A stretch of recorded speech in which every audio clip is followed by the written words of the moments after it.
There was nothing around him but thick trees, and it was only at that moment that the boy realized one thing. He had crossed the line and found himself in another world. His gaze stopped at the huge white wolf lying calmly next to him. Despite the strangeness of the situation, he felt no fear. The dark-haired young man smiled happily and carefully sat down next to him, placing his hands on the warm body of the beast. His happiness was genuine, because the wolf's fur turned out to be surprisingly soft and pleasant. They say that when this unexpected happens, the mind is in a fog. This is exactly the kind of confused and unclear situation the boy found himself in, and nothing could dispel this strange delusion. Suspended in space, he curiously tried to see his surroundings. His eyes darted around, greedily taking in everything around him, as he tried to at least understand where he had ended up. His name was Tenno Akiro, and he was 35. The man couldn't understand why he was here. He frowned, trying to remember the last moments of his life and what he had been doing before that. That day his consciousness had been shrouded in a haze since morning, and he had overslept. However, as usual, he went to work, and after the shift was over, he leisurely returned home, holding his phone in his hands. As he crossed the crosswalk, Tenno read a message from his sister. The girl asked him to buy yogurt on the way. He had already bought it and was in a hurry to get home as quickly as possible. But his plans were cut short. He didn't even notice a huge truck rushing towards him. There was no time to dodge. A collision was inevitable. The last thing he remembered was the blow of the metal monster. Breaking free from his memories, Tenno finally looked around. When he turned around, he saw 4 more people who had also been hit by a car. They were all lying unconscious. Suddenly, the 4 of them began to glow with a bright light that enveloped their bodies. The boy looked at this in amazement and thought that they had already regained consciousness. But he was wrong. The Tenno noticed with interest that the light had not touched him. And then a desperate voice, filled with panic and helplessness, pierced the space. Someone asked aloud what to do now. The young man began to turn his head, looking for the owner of the voice, but no one was around. The stranger continued to scream, and the other 4 suddenly disappeared somewhere, as if dissolving into thin air.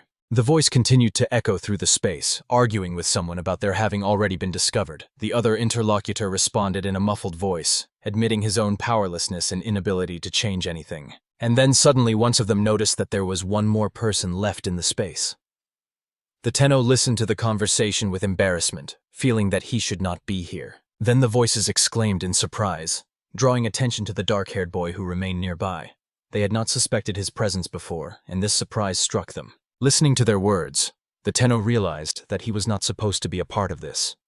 Even though he had been with the rest of the humans only recently, he seemed superfluous in this whole story. The space was filled with an authoritative voice again. It indignantly rebuked the interlocutor, who had warned about the dangers of the invocation and how it violated the laws of the world. The latter remained silent, having nothing to justify himself, and then timidly tried to explain himself. The Tenno listened to this with amazement. But suddenly the boy's body began to dissolve in space. He felt himself disappearing, and with horror he realized that he was falling somewhere down. What awaited him ahead, he could not even imagine. A few moments passed, and he found himself in the forest. He raised his head in surprise and saw above him a dense canopy of thick green leaves, blocking out the light from the sky. The boy still couldn't figure out where he was. With great effort he got up from the ground, his body heavy and limp. Finally, overcoming his fatigue, the Tenno managed to get to his feet. Standing up, the boy looked around and realized with bitterness that he was in a gloomy forest. Taking a step forward, he tried to leave this place as quickly as possible. But the darkness and ominous silence struck fear into his heart. The young man wondered where he was. Remembering fragments of the conversation of unfamiliar voices, the Tenno assumed that he had accidentally fallen into some kind of ritual spell to summon a hero. A smile spread across his face at the thought. He remembered his sister's fascination with comic books, where the main character was transported to another world. She had often told him similar stories, but he had never believed that something like this could happen to him. And now he found himself in another world, as if in the plot of those stories. The Tenno finally understood. The place he had been taken to was not part of his reality. He wondered if there was a way back, and suddenly he stopped, feeling angry. The thought of his own situation inflamed him even more. He could not bear it any longer. And with all his fury, he shouted out everything he thought about what had happened to him. His cry echoed through the dark trees, like a challenge to the forest itself. Having let out a little of his emotions, the boy felt a sense of relief in his heart. He realized that the most important thing now was to calm down and soberly assess the situation. Tenno pondered his sister's words. In her favorite stories, other worlds were always filled with magic and demons, and the thought suddenly made him wary. Startled by his own scream, he realized he had given himself away too loudly. His heart was pounding as he looked around, but fortunately no one was around. Exhaling, Tenno realized that his situation was extremely difficult. His body still felt a strange weight, as if something sticky and cold had been clinging to him since he had woken up. Looking at his palm, he felt a strange tingling sensation, as if an invisible force was slowly penetrating his body, squeezing from within. Looking around, he heard only the rustling of leaves swaying in the wind. The boy realized that he should find someone and ask for help, but everywhere there were only gloomy trees. His condition was getting worse and worse. He had never felt so tired in his life, even in the most difficult moments. The boy noted with anxiety that the forest itself seemed too ominous to him. A thought flashed through his mind. Perhaps this very forest had a curse that was draining his strength. Or maybe there was an evil spirit living here, invisibly clinging to the travelers. But Tenno willed himself to push these thoughts away, trying not to succumb to fear. But suddenly the wind picked up sharply. The trees groaned, the leaves whirled around with a mad crack. And just then the boy felt a touch on his hand. His body shuddered with terror. Trembling, he whispered words of purification under his breath, hoping that this would drive away the evil. And suddenly the wind, as if obeying, died down as abruptly as it had begun. An oppressive silence reigned in the forest. Realizing his own absurdity, he felt embarrassed. He was afraid of something unknown, not even knowing if magic and spirits really existed in this world. Sighing, he still noticed something strange. Looking at his palm, he froze in surprise. His body suddenly felt lighter, and the feeling of exhaustion disappeared. His strength seemed to return, and the Tenno felt his life energy filling every cell again. Turning toward the forest, he saw thick, dark smoke rising from the trees. The boy reached out decisively and chanted a cleansing spell loudly, his palm pointing straight into the heart of the blackness. The next moment, as soon as the boy uttered the purification spell, the thick black smoke began to gradually dissipate, as if it was being driven away by an invisible force. The Tenno, slightly stunned, stared at his own palm, which he had extended towards the black mist. It seemed incredible to him that it was his action that had caused the dark smoke to disappear. But in an instant, horror gripped him as he realized that a sinister spirit had taken up residence within him. And now there was no doubt. This world truly obeyed the laws of magic. He thought that sometimes escaping reality could be useful, because now he was convinced of the amazing thing. Magic existed here. However, the silence of the forest was suddenly broken by an alarming sound. The powerful footsteps of a giant creature sounded behind him. The Tenno froze in fear and, slowly turning, heard the monster's menacing growl. Looking around, he saw a wolf of incredible size in front of him. His heart shuddered with horror, because the beast was so huge that it seemed like a real monster. For a moment, the young man even thought that he was looking at a dog. But the predator's gaze left no doubt. It was a wolf, looking at him with a dangerous, predatory gleam in its eyes. The boy didn't know what to do. It would be pointless to fight such an enemy. He cautiously got up and started to retreat, but suddenly the wolf took a step forward. The movement made his blood run cold. Tenno was certain that if he ran, the beast would immediately rush after him. Deep down, he begged the wolf to just leave him alone. Looking more closely, the young man noticed that the beast's paws were trembling, as if it itself was being torn apart by invisible pain. But he quickly dismissed that thought, as he was still prey. His mind was focused on one goal: to escape from this dangerous place. But as soon as he made a move, the wolf growled and lunged at him. The Tenno screamed in terror, feeling his heart leap out of his chest. But instead of attacking, the beast fell weakly to the ground, as if it had lost all its strength in an instant. The boy looked at the lying wolf in shock. The wolf bared its teeth and kept its eyes on him, trying to at least pretend to keep the potential attacker at a distance. Then Tenno realized that the wolf was also being consumed by the black smoke that had recently enveloped the forest. The monster was suffering, even though it tried to look menacing. Despite his fear, the boy felt a desire to help. He realized that he had to save this beast. Despite his fear, as a child he had always loved to play with animals, and this habit never left his heart. Besides, he had just been cleansed himself, and he knew that the black mist had no power over him now. Although the fear of the wolf still gripped his chest, he felt compelled to try. Therefore, gathering courage, the young man stretched out his palm towards the huge beast, preparing to cast a spell. At that moment, he uttered words of purification, and the black smoke that had wrapped around the wolf's body began to dissipate rapidly, retreating before the light force. A smile appeared on the Tenno's face as the spell worked. The poisonous mist had lifted, and the beast was now free. The wolf stared at him in shock, as if unable to comprehend what had just happened. The huge beast could not understand what had happened to it, and where the black smoke that had enveloped its body had gone. The wolf looked at itself in surprise, feeling the exhausting fatigue disappear. The Tenno was moved by the giant wolf's behavior. He even wanted to pet it, because now, despite its size, the animal seemed majestic and noble, not threatening. However, the beast's thick fur remained dirty, and Tenno, like a true Japanese who valued cleanliness, involuntarily felt discomfort. Meanwhile, the white wolf slowly moved towards him. Only when the predator approached did the boy come to his senses. His heart filled with anxiety. He decided that the beast was about to attack, so he tensely prepared for the worst. But instead of attacking, the wolf lay on its back, exposing its belly. This was a sign of trust in the boy. Tenno gazed with admiration at the animal's furry belly, which seemed unusually soft. Eventually, the wolf stood up, wagging its tail happily from side to side.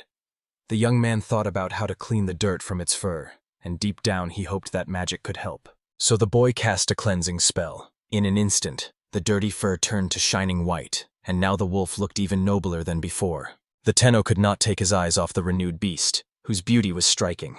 Only when the wolf, without looking back, moved into the forest, did the boy recover from this fascination. Stunned, he asked if the animal was really going to leave him. The wolf turned and looked at the boy piercingly, as if trying to convey something without words. Soon they were racing forward together. Tenno, trying to keep up, ran ahead of the wolf, while the beast only stared at him in surprise, realizing that he was no ordinary man. 200 years ago, darkness enveloped this forest. Humans were the cause of the disaster, and since then, even its animals have been consumed by darkness. Only the strongest were able to survive in these conditions. The weaker monsters were exterminated, but among those who remained was King Fenrir. For centuries he guarded the forest, witnessing the death and suffering of countless of its inhabitants. With his immense magical power, he held back the darkness for a while. But the cleansing spells he used only temporarily stopped the darkness, and each one required an incredible expenditure of strength. The constant repetition of the spells was wearing him down faster than he could recover. And now, exhausted, Fenrir realized that he would not be able to hold out against the darkness for long. But the wolf did not allow himself to think about defeat. His heart was filled with hatred for the people he considered guilty of the appearance of darkness. Before his death, he sought to destroy them all. Suddenly he smelled a human nearby. Enraged, Fenrir rushed forward, wanting to mercilessly destroy whoever caught his eye. The only thought burning in his mind was the desire to wipe out yet another member of the human race. He rushed forward, filled with fierce hatred, and soon his eyes caught the figure of a dark-haired boy. It was a Tenno. But even after realizing this, Fenrir did not feel a single drop of regret or hesitation. But as he approached, the strength suddenly left his body. The beast lost the ability to stand on its legs and stopped weakly. King Fenrir bared his teeth at the man. His eyes burned with rage, though his body refused to obey. He could not believe that he had been so weak in this moment. The Tenno slowly moved towards him. The wolf didn't want to, but the darkness was draining his life force, and his vision was beginning to blur. Fenrir tried desperately not to lose consciousness. A deep disappointment gripped his soul. For the first time in hundreds of years, he lay helpless before a human, unable even to rise. And then he felt something strange. The power of darkness suddenly dissipated, and his body became light. He looked in surprise at the boy who had cast the purification spell on him. At first he thought the effect would be short-lived, as always. But minute after minute passed, and the darkness did not return. It was impossible. He was amazed at how much light power was emanating from this man. The Tenno looked at him intently, as if waiting for an answer. The wolf felt the cleansing magic spread through his body, healing him and dispelling the darkness. The feeling was so strong that he froze in amazement. Never before had he seen such pure and inexhaustible magic. He looked at the young man again, but this time his predatory grin did not frighten the Tenno. For the first time in his life, King Fenrir recognized someone as someone worth accepting. He did not hesitate to express his humility to the boy. Eventually, the Tenno climbed to the top of a hill with a flat area covered with grass and flowers. He climbed the slope with surprising ease, as if his body felt no fatigue. A white wolf was climbing alongside him, and the boy felt with pleasure how all his muscles worked. The dark-haired youth noticed King Fenrir climbing the slope and moving forward. The beast's actions intrigued him, and the Tenno involuntarily decided to follow. Ahead of them lay a cave, completely shrouded in dangerous darkness. Sensing its power, Fenrir bared his teeth and radiated menace, ready to challenge the darkness. From his behavior, the boy understood that the wolf wanted to go inside, but he still asked if this was really their path. Fenrir nodded in response, and the Tenno smiled tenderly at such a sweet reaction. An endless cave opened up before them, completely swallowed by darkness. Visibility disappeared after a few steps, and the only thing that was clear was that darkness reigned here without a break. Finally, the young man decided to step inside, although a feeling of anxiety gripped his chest. He didn't want to do it, but it was already impossible to avoid the path. At that moment, he was slightly pushed aside by an irritated wolf. The boy had to awkwardly excuse himself, saying it was just a joke, and then he used cleansing magic at the entrance. After the spell, the darkness began to dissipate, and soon the cave became brighter. The darkness receded, although it did not disappear completely, leaving disturbing shadows within. As he entered, he was surprised to find that the curse had not left the place. The Tenno wondered how deep the cave could be and why the darkness held so stubbornly. And suddenly in the darkness, eyes lit up before him. The pupils belonged to creatures lurking. The boy realized that they were wolves, and the cave was their dwelling. The entire pack grinned predatorily, preparing to attack. But just in time, their rush was stopped by Fenrir, who roared so loudly that the pack immediately retreated. Obeying his voice, the wolves calmed down somewhat, but they still stared at the Tenno with distrust. Their bodies were still entangled in darkness. Noticing this, the boy used purification again. The wolves shuddered from the light magic and felt the curse slowly leaving them. A terrifying scene unfolded before him. Among the pack, figures of wolves emerged, mutilated and broken by the darkness.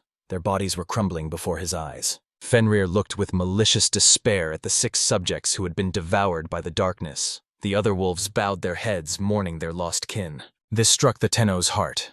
It pained him to see their grief, and he decided to do whatever he could to help this pack and lift the curse. Imagining the darkness retreating even more, he concentrated and began a new cleansing spell, putting all his strength into it. A white glow illuminated the cave and poured down upon the cursed wolves. Streams of magic enveloped their exhausted bodies, trying to free them from the clutches of darkness. In a moment, the darkness, along with the bodies of the dead, began to dissolve. Both the boy and the wolves watched sadly, realizing the inevitability of the losses. The Tenno felt a new sense of wonder when he noticed that among the creatures were not only wolves, but also dogs. He was surprised that they survived together in this darkness. Looking more closely, he noticed with distaste how dirty the animals were. His words made them even more upset. The young man was amazed that they understood his words. Then he used the cleansing spell again, and the fur of the wolves and dogs shone, became silky and clean. They looked completely different, now friendly and cheerful. Smiling, the Tenno admired the pack, then wondered what to do next. He saw 2 additional passages in the cave that led deeper. He was intrigued and asked Fenrir what could be there, but even the king did not know the answer. Tenno realized that the animals understood him well, and then he decided to trust them and continue on his way. The deeper he went, the thicker the darkness became. The boy became wary and again uttered a cleansing spell to dispel the darkness. He continued on, not forgetting to use cleansing magic around him from time to time to keep the threat under control. Some time passed, but the Tenno noted with alarm that the darkness still did not end, even after numerous spells. This worried him more and more. Later, he saw that the curse had begun to affect Fenrir again. It was dangerous, and the boy urgently needed to come up with a way to save the pack. Then the idea of creating a barrier came to his mind. Although it was difficult to imagine, he understood. It was better to create one common defense than to waste energy on separate barriers for each. The Tenno immediately cast a barrier spell over the entire pack, and a warm light enveloped their bodies. Immediately, the animals felt relief. The burden of darkness lifted. As the barrier surrounded them in a warm glow, the Tenno knew the spell had worked. However, he wondered if it would protect them from physical attacks, for who knew what awaited them deeper in the dungeon. The guy decided to strengthen the defense. He wanted the barrier to repel not only magical blows, but also real physical attacks that could harm the pack. The next moment, he attempted to add a new defensive function to the barrier. With concentration, the Tenno cast an augmentation spell, infusing it with additional power. The barrier immediately became denser. Its structure seemed to harden. Fenrir looked at the young man in surprise, and he explained that he had simply strengthened the defense around everyone. From now on, they were safe. After that, the boy and the pack of wolves continued down the dark passage. The Tenno did not forget to clear the surrounding space, dispelling the darkness with each step. He soon realized with surprise that the cave was much larger than he had imagined. But he was not going to stop, because only thick darkness awaited them ahead. The young man began to think of a way to use magic to better see the shape of the cave. The only thing that came to mind were night vision spells or clairvoyance, but he didn't have a clear idea of what exactly to imagine for this.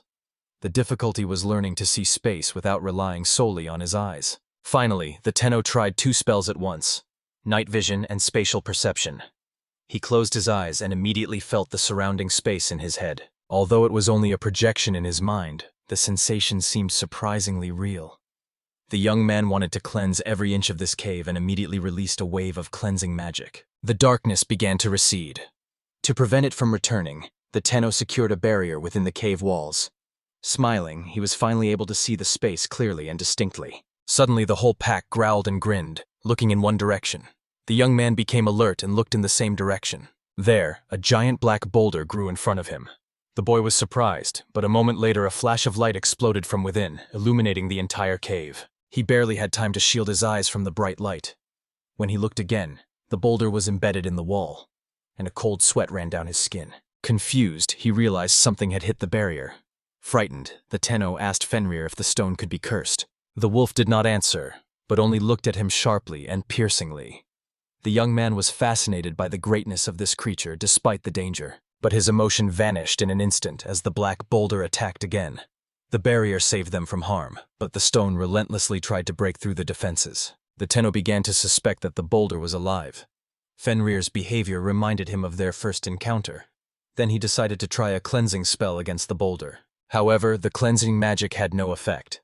The young man realized that either his strength was too weak, or the curse on the stone was too powerful and stubborn. Therefore, he decided to increase the power of his spell and deepen the purification process, making it irreversible. Until then, he had imagined purification as in the movies, but he realized that it wouldn't work on solid matter. A different, much more stable vision was needed. He tried to imagine darkness as a strong film that had to be gradually peeled away layer by layer until it disappeared completely and forever. Focusing, he cast the cleansing spell again.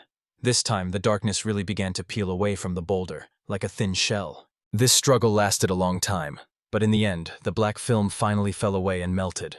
From under the stone appeared a bird that had long been bound by darkness. Tenno froze in shock. Soon the little bird came to its senses, its body freed from the darkness. It trembled, but it could now stand on its feet and flap its wings. Taking off, it flew to the boy, who held out his hand. The bird perched on his palm, and the young man was horrified to see the marks of wounds on its body. Although the treatment was difficult, the Tenno decided to cure her. First, he wanted to cleanse the damaged cells and then heal the wounds using healing and purification spells. In an instant, all the dirty marks and wounds disappeared from the bird. It looked surprisingly beautiful, and the boy admired its beauty, although he thought it was too small. The bird was offended by his careless comment. It began to peck at his palm, showing its indignation.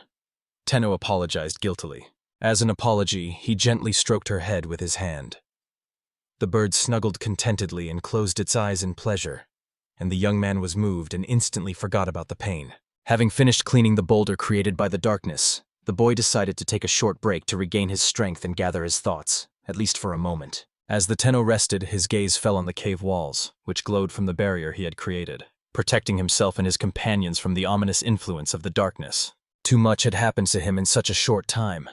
The dark-haired young man felt confused and could barely make sense of what was happening. Suddenly, loud bangs rang out in the cave. The wolves stood alertly at the barrier, and the Tenno realized that the darkness itself was trying to break through his defenses. More and more darkness was beating against the barrier, seeking to penetrate and destroy all living things. The boy worried that his defenses might not be able to withstand such an onslaught, so he silently watched as the darkness attacked. But the barrier proved strong and unwavering, not allowing the curse to break through. Seeing this, the Tenno breathed a sigh of relief. He turned away, deciding that it would be best to postpone any further contemplation of the nature of the new magical power. Everything seemed relatively safe for now. The barrier protected them well, but something else was bothering the young man.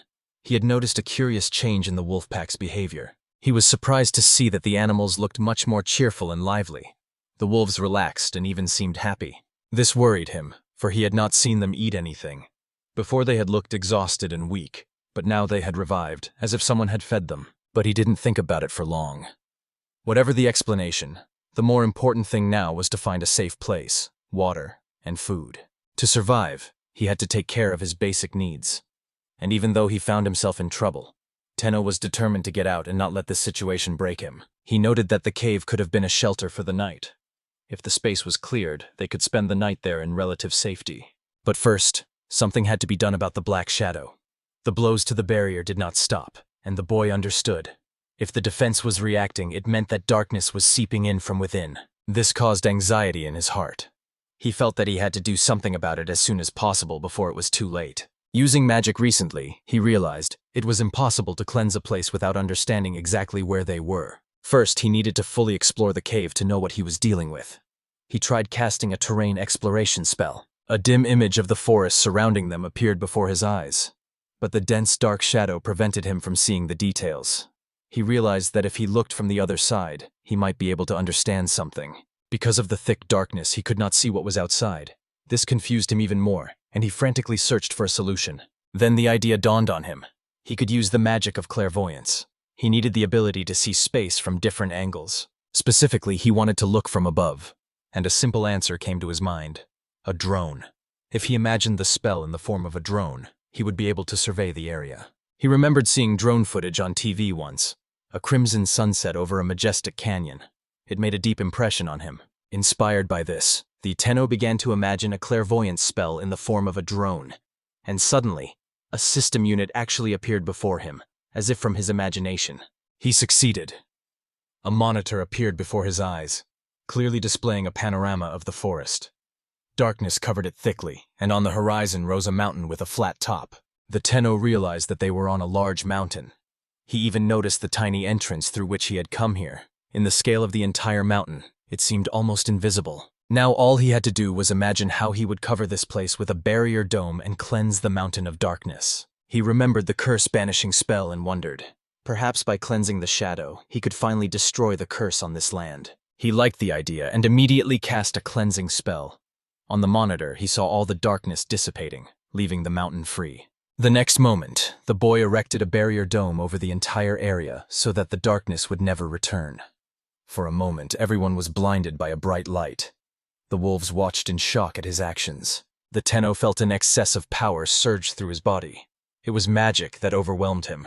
The darkness was rapidly disappearing from every corner, and an unwavering barrier shone over the entire area. Now the area was completely cleansed of the curse. The dark shadows disappeared, and nature shone with light, filled with the scent of freshness after the disappearance of the darkness. The boy happily watched this through the monitor, while the wolf pack gazed in delight at their own forest, which for the first time in a long time looked calm and clean.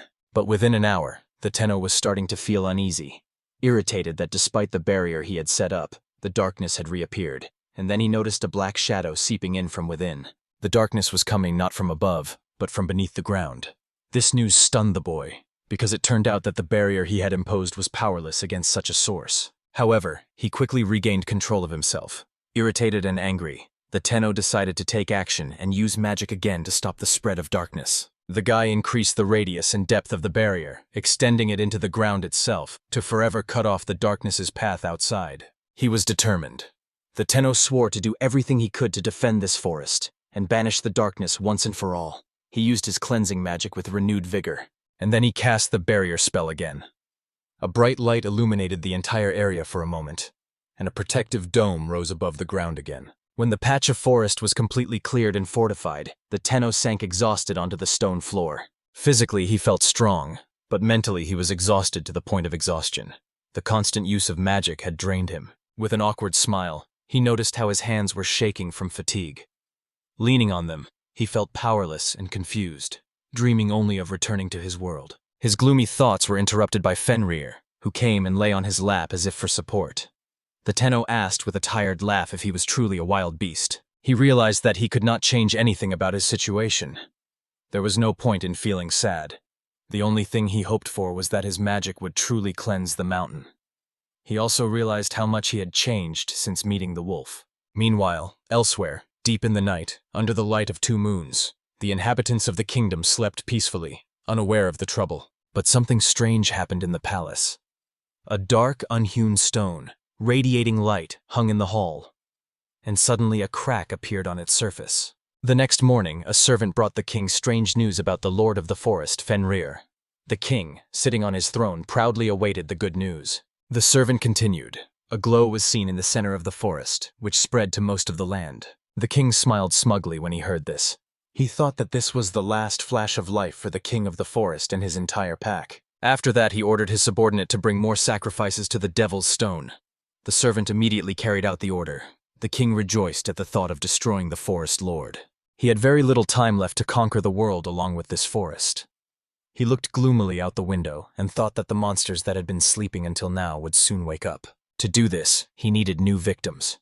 In the room with the stone lay the lifeless bodies of beastmen, and the Devil's Stone absorbed their life force. Thanks to this force, the stone activated its own power. Meanwhile, something strange was happening in the palace of another kingdom. The Beast King learned from his servant that unusual events had begun in the forest. Nothing like this had happened there for the past 10 years, and now it surprised him greatly. He knew that the kingdom of Imperial had cast a cursed ice spell on this forest. Because of it, many sacred beasts were destroyed, and the forest itself was plunged into darkness. Over the past 200 years, neighboring states have also suffered destruction, and Sparrow alone has given tens of thousands of lives to protect them. The servant, upon hearing these words, assured the king that he would not give in to fear. The king understood that only humans were capable of such cruel acts. If they took over the world, the Enturian kingdom would be destroyed. This realization made his heart ache. He prayed silently to God to save them from disaster. Meanwhile, a black boy woke up in the mountains. The Tenno came out of the cave. He looked up at the clear sky, and his mood immediately improved. A cheerful pack of wolves gathered around him, and Fenrir woke up next to him. The white wolf's actions captured the young man's attention. He stared at it for a long time, wondering where the pack would go after clearing the forest. But suddenly the Tenno called out to the silver wolf. Fenrir turned around, and the boy asked him as the leader if the pack wanted to go with him. Hearing the boy's question, Fenrir stared at him with his penetrating gaze for a while. The Tenno smiled, deciding that the silver wolf had not understood anything. Despite this, the young man decided to give them names. First, he named the wolf he met first. From now on, the silver beast was named Cow. He then named those who had the same silver fur as Cow. One he named Owl, and the other Hio. Next were two males with black and white fur. He named the black one Shion and the white one Kuro. The latter, who resembled a dog more than a wolf, was given the short name T. After the boy had named the whole flock, a small bird caught his attention. He named her Karen, for her beautiful wings and sweet chirp. Tenno was proud of himself. He thought he was good at coming up with names. Although his sister always thought otherwise, he didn't want to mention it. Karen chirped happily, enjoying her own name. The boy broke off his thoughts and returned to reality. Fenrir was watching him intently and silently. The silver wolf was genuinely happy to have a name. In fact, they were not ordinary wolves. Their true names sounded like Fenrir. Fenrir's subjects asked their king who this young man was, for he had even given them names. The whole pack was astonished, for nothing like this had ever happened in the entire history of their kind. And indeed, to accept a man with the magic of banishing evil and healing as his master. Having saved them, the Tenno became more than a savior to the pack. The wolves quickly noticed that their strength was beginning to recover, and so, according to Cow, they would from now on obey the Tenno as their master. Then the silver Fenrir turned to the one who was not of their kind. He wanted to hear his opinion, because he was not a wolf. Tai had previously been granted refuge among them, so he could not refuse this decision. It was he who the Tenno had first confused with a dog. Finally, Cow announced the decision. From now on, they would reward the boy with service and loyalty. At this time, the Tenno asked Cow to find a source of water, but suddenly cut off his words. To his surprise, the entire pack stared at him, causing the young man to flinch awkwardly. He repeated that he only wanted to find water. Shion and Kuro enthusiastically volunteered to show the host the place with water. They were eager to please him. The Tenno was stunned by their diligence. But Shion and Kuro had already run far down, and the boy had to hurry after them. He was frightened by the steep descent and ran down the slope, screaming in terror, forcing one of the Fenrir to rush after him. Soon everyone descended and found themselves among the trees. The Fenrils did not stop for a moment, striving to bring the boy to the spring as quickly as possible. The Tenno was surprised that they had even gone beyond the barrier. Eventually, they came to a place with water. But when Tenno saw it, he frowned. He was stunned by the sight. The water was corrupted, infected with darkness. The water bubbled with pollution, and a vapor of ominous darkness rose above it. The young man was speechless, overwhelmed by such a terrible sight. He wanted to explain to Kuro and Shion that this was a dangerous place, but he couldn't say it out loud when he saw their eyes filled with anticipation. The guy started to say that even cleaning wouldn't help, but again stopped halfway through. He didn't dare to upset the wolves, as Shion and Kuro were eagerly awaiting the praise. Their sincerity touched the Tenno. Smiling sheepishly, he patted their heads and praised them for their help. The words of gratitude comforted the animals a little. The boy smiled, but tears welled up in his eyes. He knew perfectly well that he wouldn't last long without water and rest. At that moment, Fenrir rushed forward, also demanding praise. The Tenno laughed and praised each of them again. Eventually, the whole pack gathered around. Tenno walked, barely moving his legs, and quietly apologized for not being able to drink from that water. It would be nice if a source of clean water existed inside the barrier. The boy felt exhausted and longed for a sip of real freshness. As he thought about water, he suddenly felt a warm glow on his palm.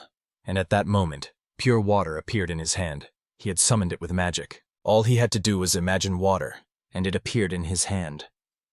The Tenno was delighted to realize that he possessed this power, and he gazed gratefully at the transparent moisture in his palm. Then the boy had an interesting idea. If he could summon water, then perhaps he could create food, if he just wanted it badly enough. He decided to check it out, so he immediately tried to summon gyudon with egg and soy sauce. Tenno was fascinated and could already imagine how he would enjoy the dish. But the magic didn't work. The food he had seen so clearly in his imagination didn't appear. There was silence, and the Fenrir looked at him questioningly, coughing in embarrassment and blushing. Tenno quickly changed the subject. He thought that it was probably impossible to summon food as if it were from a restaurant. But the boy didn't stop. This time he decided to call out individual ingredients. He loudly shouted the word cabbage, but this time nothing happened. The cabbage never appeared, and the boy felt even more embarrassed. The animals looked at him, not understanding what he was doing. Not giving up, he tried to summon a chicken wing and an apple. This time, too, there was no result. No food appeared before him, and the Tenno sat down wearily on the ground, irritated and disappointed. It was useless to summon food. Then it dawned on him. Perhaps he couldn't create something that simply didn't exist in this world, and the only way out was to look for food around him. The boy took the mountain as a landmark so as not to get lost in the forest. He decided to go around the area in search of something edible. He especially hoped to come across fruit trees. On the way, he saw mushrooms but did not dare to touch them, fearing that they would be poisonous. The search continued, and together with the pack, he explored the forest in search of food. He looked carefully at the trees, but he found no fruit. In this forest, there were only ordinary trees, without flowers or fruits. Sighing, Tenno realized that he had wasted his strength and was now hungry.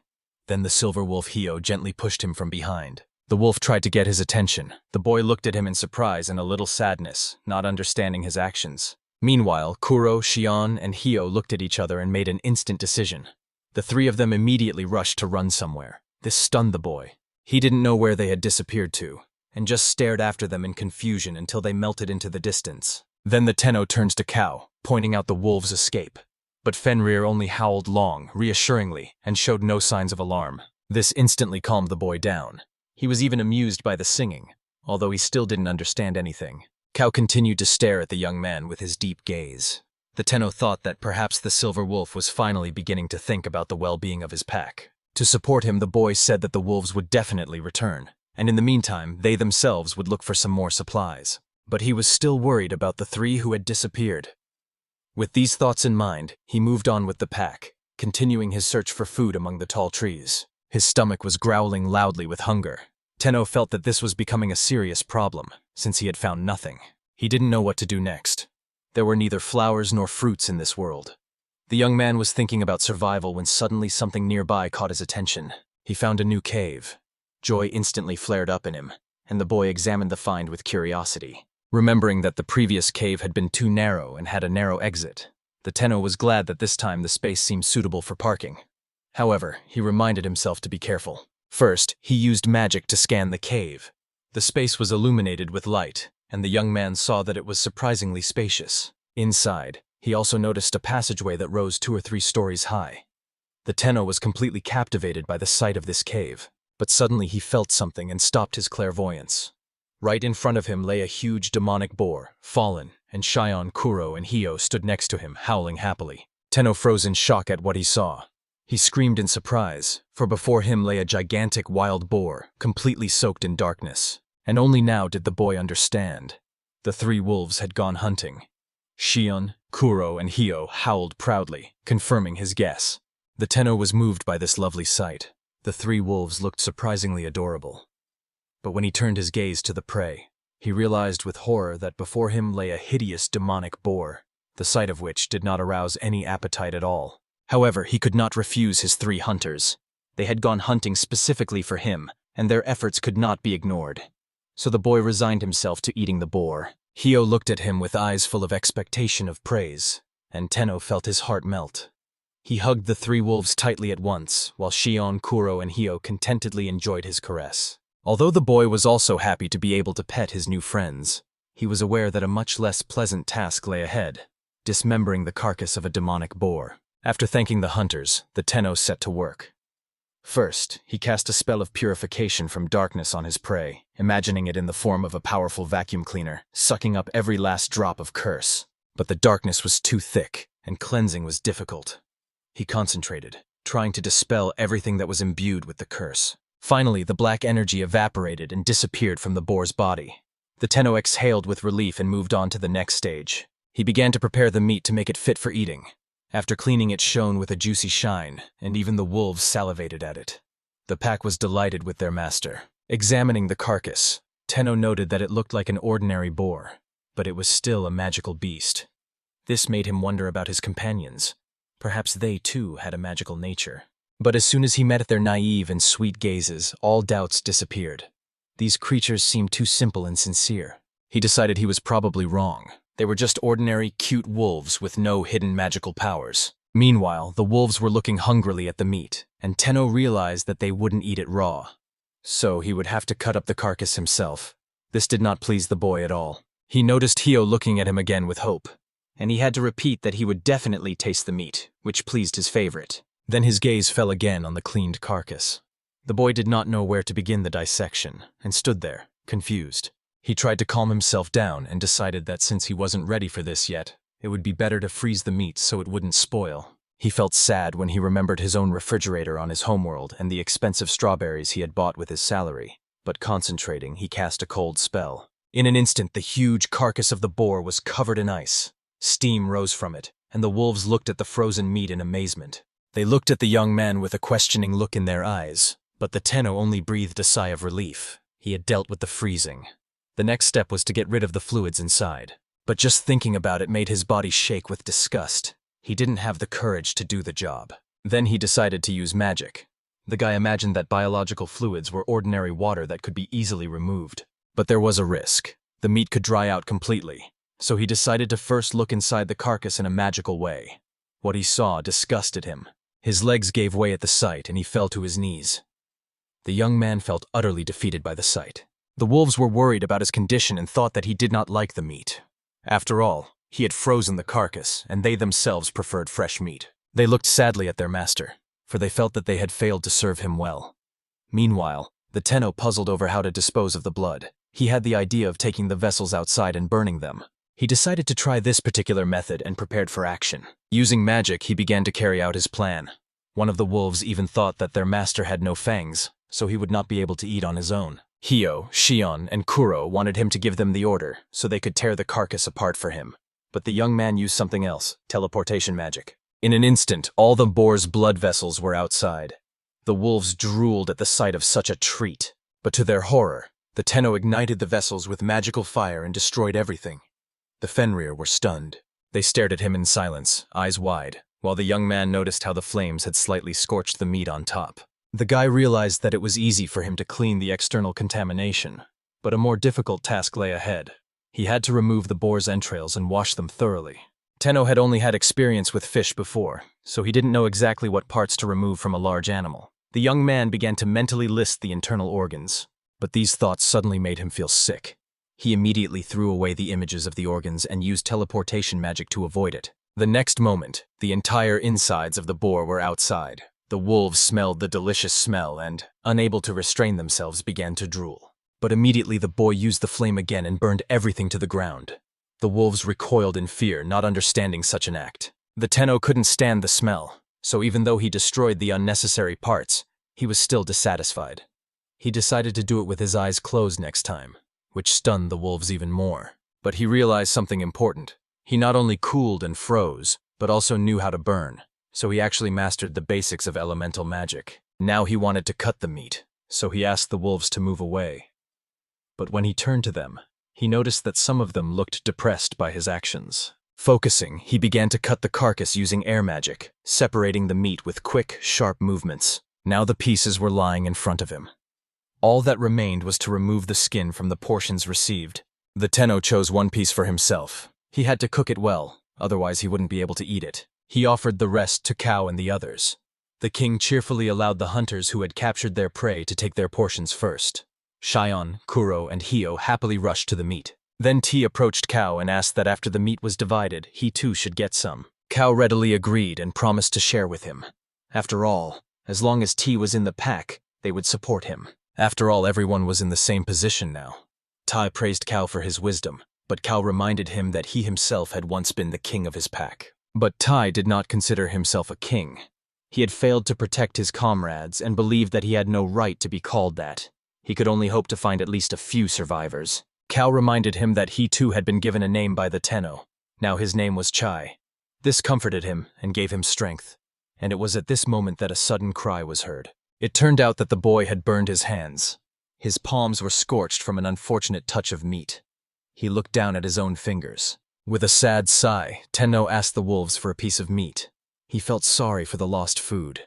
Last time he had burned the entrails, and this time he had lost another part of the prey. So he tried a new method. He placed the meat on a stone, imagining it as a grill grate, and carefully used the magic of fire. The meat gradually began to fry. A delicious aroma rose from it, and Tenno was glad that this time the piece had not burned, but had cooked slowly and properly. Meanwhile, the wolves were greedily tearing apart their prey, but suddenly a different smell filled the air, an incredibly delicious one they had never smelled before. The entire pack simultaneously raised their heads and stopped eating, rushing to the boy who was frying a piece of meat. It was fully prepared, emitting a steam that tempted even the most reserved. The Tenno was glad that his decision to use the stone had been the right one. The meat was already well cooked. The wolves, without looking away, drooled, while Tenno took it out of the fire and took a sharp wooden stick. He stuck the hot piece of meat on it, using the stick as a skewer. Although the meat came out a little tough, he was pleased with the result. The young man also noticed that the dish was a little burnt, but that didn't bother him. The main thing was that he had real food and he wanted to taste it as soon as possible. As he took the first bite, he felt happiness flood through his body. The meat was surprisingly tasty, and Tenno was glad that he had finally been able to satisfy his hunger. He continued to eat, but refused to share with his chick because it was not to be eaten. Not far from them, another cave darkened. Dark energy emanated from it. The humidity caused drops of water to fall to the ground, and inside someone silently listened to the sounds from outside. Meanwhile, Tenno was stunned to discover that his little bird turned out to be a mammal after all. Karen began pecking at boar meat with ease. When everyone was full, the boy and his pack decided to explore the new place for safety. He checked the cave from above and below and found no threats. There was also no sign of previous occupants here. Tenno decided to build the main room on the upper level of the cave, which reminded him of a 4-story villa compared to his previous dwelling. They were currently on the ground floor. The guy was glad, because the space was extremely spacious, and the ceiling height was impressive. Further on, even more space opened up, and in the distance something glowed in the wall. But despite his curiosity, he did not sense any living creatures. This floor also seemed safe, but he was worried about the lower level. Using his clairvoyance, he saw something incomprehensible below. The Tenno immediately became serious. He was tormented by the thought of how much longer the barrier would hold, because sooner or later the darkness would reappear. He sighed heavily.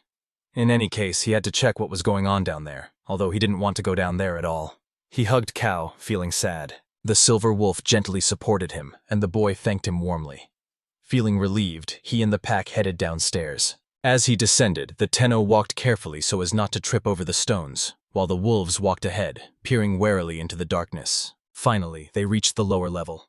Cow growled, baring his fangs, as the thick darkness rolled in just ahead. The Tenno was stunned. Even after its extensive cleansing, so much cursed energy remained here. Fenrir growled menacingly at the sight of the darkness. The pack and the boy stared intently at the dark clump. Suddenly, a smaller part of it broke away and began moving in their direction. The Fenrils immediately growled, covering their master. The frightened Tenno quickly cast a cleansing spell, but the darkness did not dissipate. It stubbornly pressed against the barrier, trying to break through. The boy thought that his magic had failed this time, but suddenly the clot melted. The Tenno was shocked. but immediately heard a dull thud as something fell to the cave floor. Only then did he realize that the cleansing had indeed worked, albeit belatedly. The darkness disappeared. The boy, looking around, tried to understand what exactly was left after this clot. Remembering that something similar had happened to Karen, he thought that a creature might appear from the darkness now. Looking down, he saw a spider. The boy leaned over it to get a better look. He stared in astonishment at the strange creature. It was a spider, but with wings. There was still dark energy swirling around it, which the Tenno immediately tried to clear. The spell worked, and the darkness disappeared. The spider was stunned to see that a human was capable of destroying the darkness. The guy noticed that darkness was rising from under the ground, and during the cleaning it began to quickly evaporate from the room. From the remnants of the black mass emerged a large spider and over 20 smaller ones. The Tenno was surprised. In this world, spiders were a type of magical creature, though they weren't exactly bugs. And they had wings, so maybe they weren't spiders at all. The thought made him think, but he couldn't find an answer. Suddenly the silver wolf walked towards the magical creatures. Cow noted that only one large representative remained alive, which surprised the Tenno. At that moment, the giant spider spread its wings and soared into the air, directly toward the boy. Fear gripped the Tenno. The spider landed right on his head. Although it was unpleasant, the boy did not throw it away. The little spiders moved forward.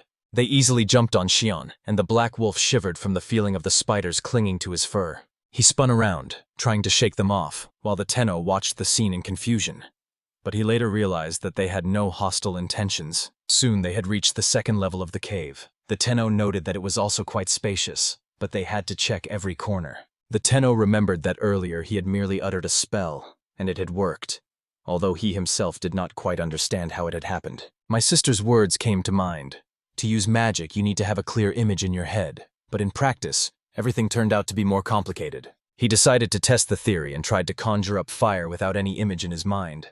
However, nothing happened. His palm remained empty. Then he imagined nothing again, but he had already used the water summoning spell. The next moment, there was a splash. A puddle formed behind him. Seeing this, he thought, and then tried to imagine flames. This time, fire flared up in his palm. The wolves looked at their master in surprise, the flame burning right on his hand. The Tenno himself did not understand why it was different with water. He tried again, and again received fire. The flame flared up again, and he noticed that it could be held even in the air.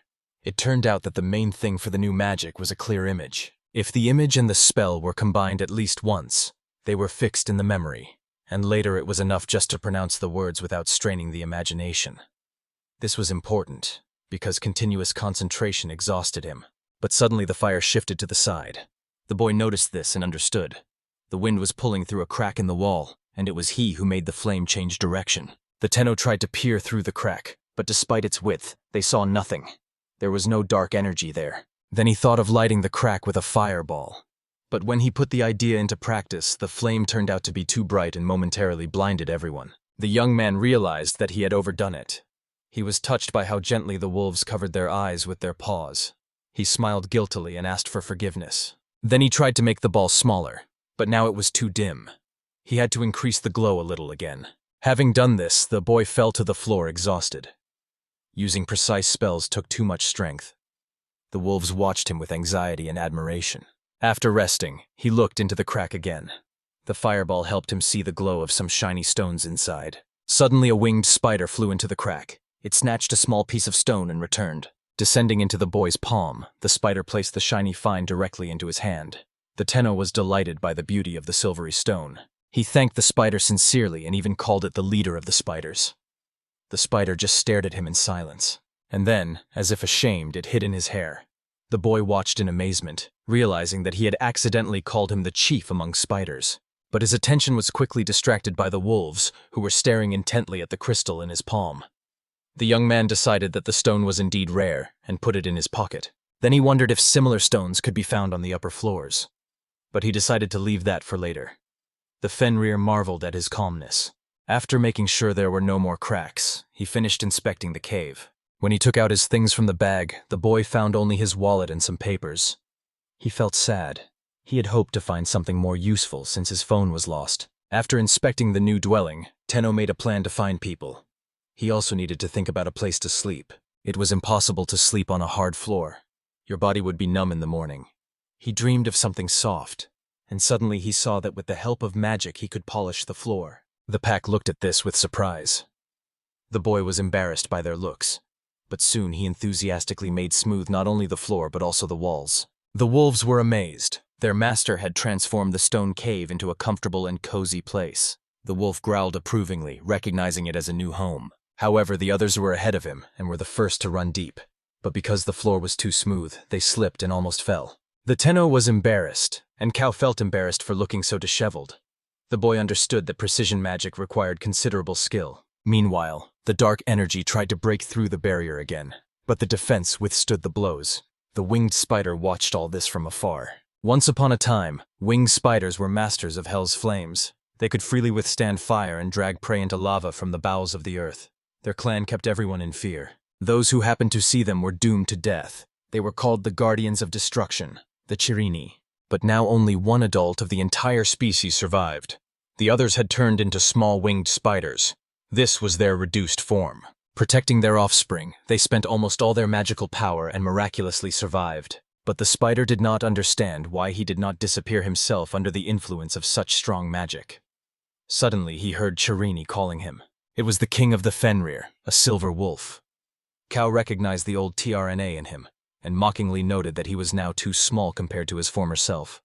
TRNA was irritated by these words. He demanded an explanation. Why the dark magic, the smell of which permeated the entire forest, suddenly disappeared. The spider also wanted to know if the Tenno was truly human. Fenrir confirmed that he was, but it was the young man's strength that saved everyone. TRNA did not believe it, because it was people who destroyed the forest. But the boy's magic was different, so the spider clan unanimously recognized him as their master. The Fenrir were surprised, because they had always been proud of their independence. Then Cow warned, if the spiders tried to harm their master, they would hear his terrible roar. But the spider had no intention of doing that. Even if they were 100 times stronger, the young man would still be superior to them. His magic was bright and life-restoring. Cow calmed down, but reminded him that this did not mean that the Fenrir would give up their rule over the forest. Chirini was irritated by these words. The wolf jokingly ordered him to restrain his spiders, who were pestering Tai. Tai was trembling and looking depressed after his defeat. Chirini was surprised to hear the name T. And then Fenrir proudly explained that their master had given everyone names, and now the spider should call him Cow. The silver wolf was proud of his new name, and Chirini remembered that he himself had received the nickname Spider from the boy, and although he was ashamed, he was glad about it. Then he asked Cow about the lightning. He felt a terrible force. The wolf replied that perhaps the people were fighting again, and that is why their master had put up a barrier. The spider was shocked. Did the boy create such a barrier himself? On such a scale, he should have burned out from exhaustion. Cow admitted that he himself could not have lasted that long. But his master remained unharmed, and the spider could not believe it. Meanwhile, Tenno remained thoughtfully silent. The guy knew there were no people nearby. In the previous days, he had launched a drone to survey the area, and there was only endless forest around. The forest stretched far in all directions. The boy saw many animals, but he never found a single human dwelling. For a moment, it seemed to him that there were no more people in this world. He dismissed the thought. There were still places he had not explored. Eventually, he calmed down. His mood improved as he arranged his home. With practice, he managed to make a flat floor and even walls. He also built stairs that connected the floors. This helped him hone the magic of movement. And although the mountain looked ordinary from the outside, inside it turned into a real villa. The new dwelling consisted of 4 floors and 2 underground levels. On the top floor, he arranged a bedroom. In the first basement, a storage room for food, and in the second, a cave with stones. But no one could appreciate these efforts. The wolves, happily wagging their tails, patiently waited for prey and brought new prey. The Tenno selected a piece of meat and used magic to move a wooden board to work on. The rest of the Fenrils pounced on the prey, competing to dismember the entrails. The young man realized that they liked raw meat, so he had fried it in vain. He remembered how the wolves, fearing that he would burn the entrails again, had seized them and run away from him. The boy continued to fry the meat himself, but he was already tired of it. He was dreaming of fish. Suddenly his attention was drawn to a silver wolf, which was frozen in tension. Cow stared off into the darkness with a menacing grin, a low growl escaping from his mouth. The Tenno was alarmed by this behavior. As he got closer, he saw the reason. Dark energy had broken through the barrier. The spiders were preparing for battle, The wolves froze in anticipation of the darkness's attack. The Tenno was furious at the situation. He remembered how the lightning had struck the barrier the night before, and it irritated him. His scream echoed through the mountains, making even the wolves flinch. They looked at their master in fear. The boy pulled himself together and calmed down. Then, from the top of the mountain, he launched a magical drone, and a monitor with a view of the forest appeared in front of him. The screen showed that part of the forest was already covered in darkness. He also recognized the lake he had spotted yesterday beyond the barrier and pinpointed its location. The guy decided to clear this entire space and at the same time strengthen the barrier. Cao was stunned by his master's plan, but the Tenno knew that he would never know if he could do it without trying. As he set up his dwelling, he gradually became accustomed to using magic. He imagined a strip that stretched all the way to the lake. Despite the great distance, he felt confident in his abilities. Then he directed cleansing magic at the source of the darkness. Fenrir was shocked, and also deeply concerned that his master was wasting so much power. But the boy didn't stop. He expanded the cleansing strip in all directions, even extending it deep into the earth to destroy the darkness that lurked there. Then he cast a barrier strengthening spell, and a bright glow spread around, destroying the cursed energy. The earth was cleansed of darkness. Tenno smiled happily. He had increased his defense tenfold and did not even feel tired. On the contrary, his body was filled with strength. The winged spider said that the young man was truly an inexhaustible source of magic that no one could overcome. Cao agreed with this, but the boy noticed that the curse had already penetrated the water and could spread further. He decided to install a barrier filter. For reliability, he devised a 3-layer magic filter. Cao was stunned that the gentleman still had the strength to do so. The Tenno realized, there is someone somewhere who is casting these curses. Until they are completely gone, he will cleanse the land every day. Smiling, the boy promised the silver wolf that they would go fishing tomorrow. Meanwhile, in the castle of the Sparrow Kingdom, the city was quiet. The black-haired man was looking out the window when the commander of the 4th Knight's detachment, Esperanza Mizurost, called out to him. Standing nearby was Gun Milza, the commander of the first squad. He was surprised that Mizurost had returned so early, since the task was not difficult. Nothing special happened in the forest. Only monsters appeared from time to time. Mizurost did not worry about safety. The country was protected by the strongest barrier. But Gun Milza was less calm.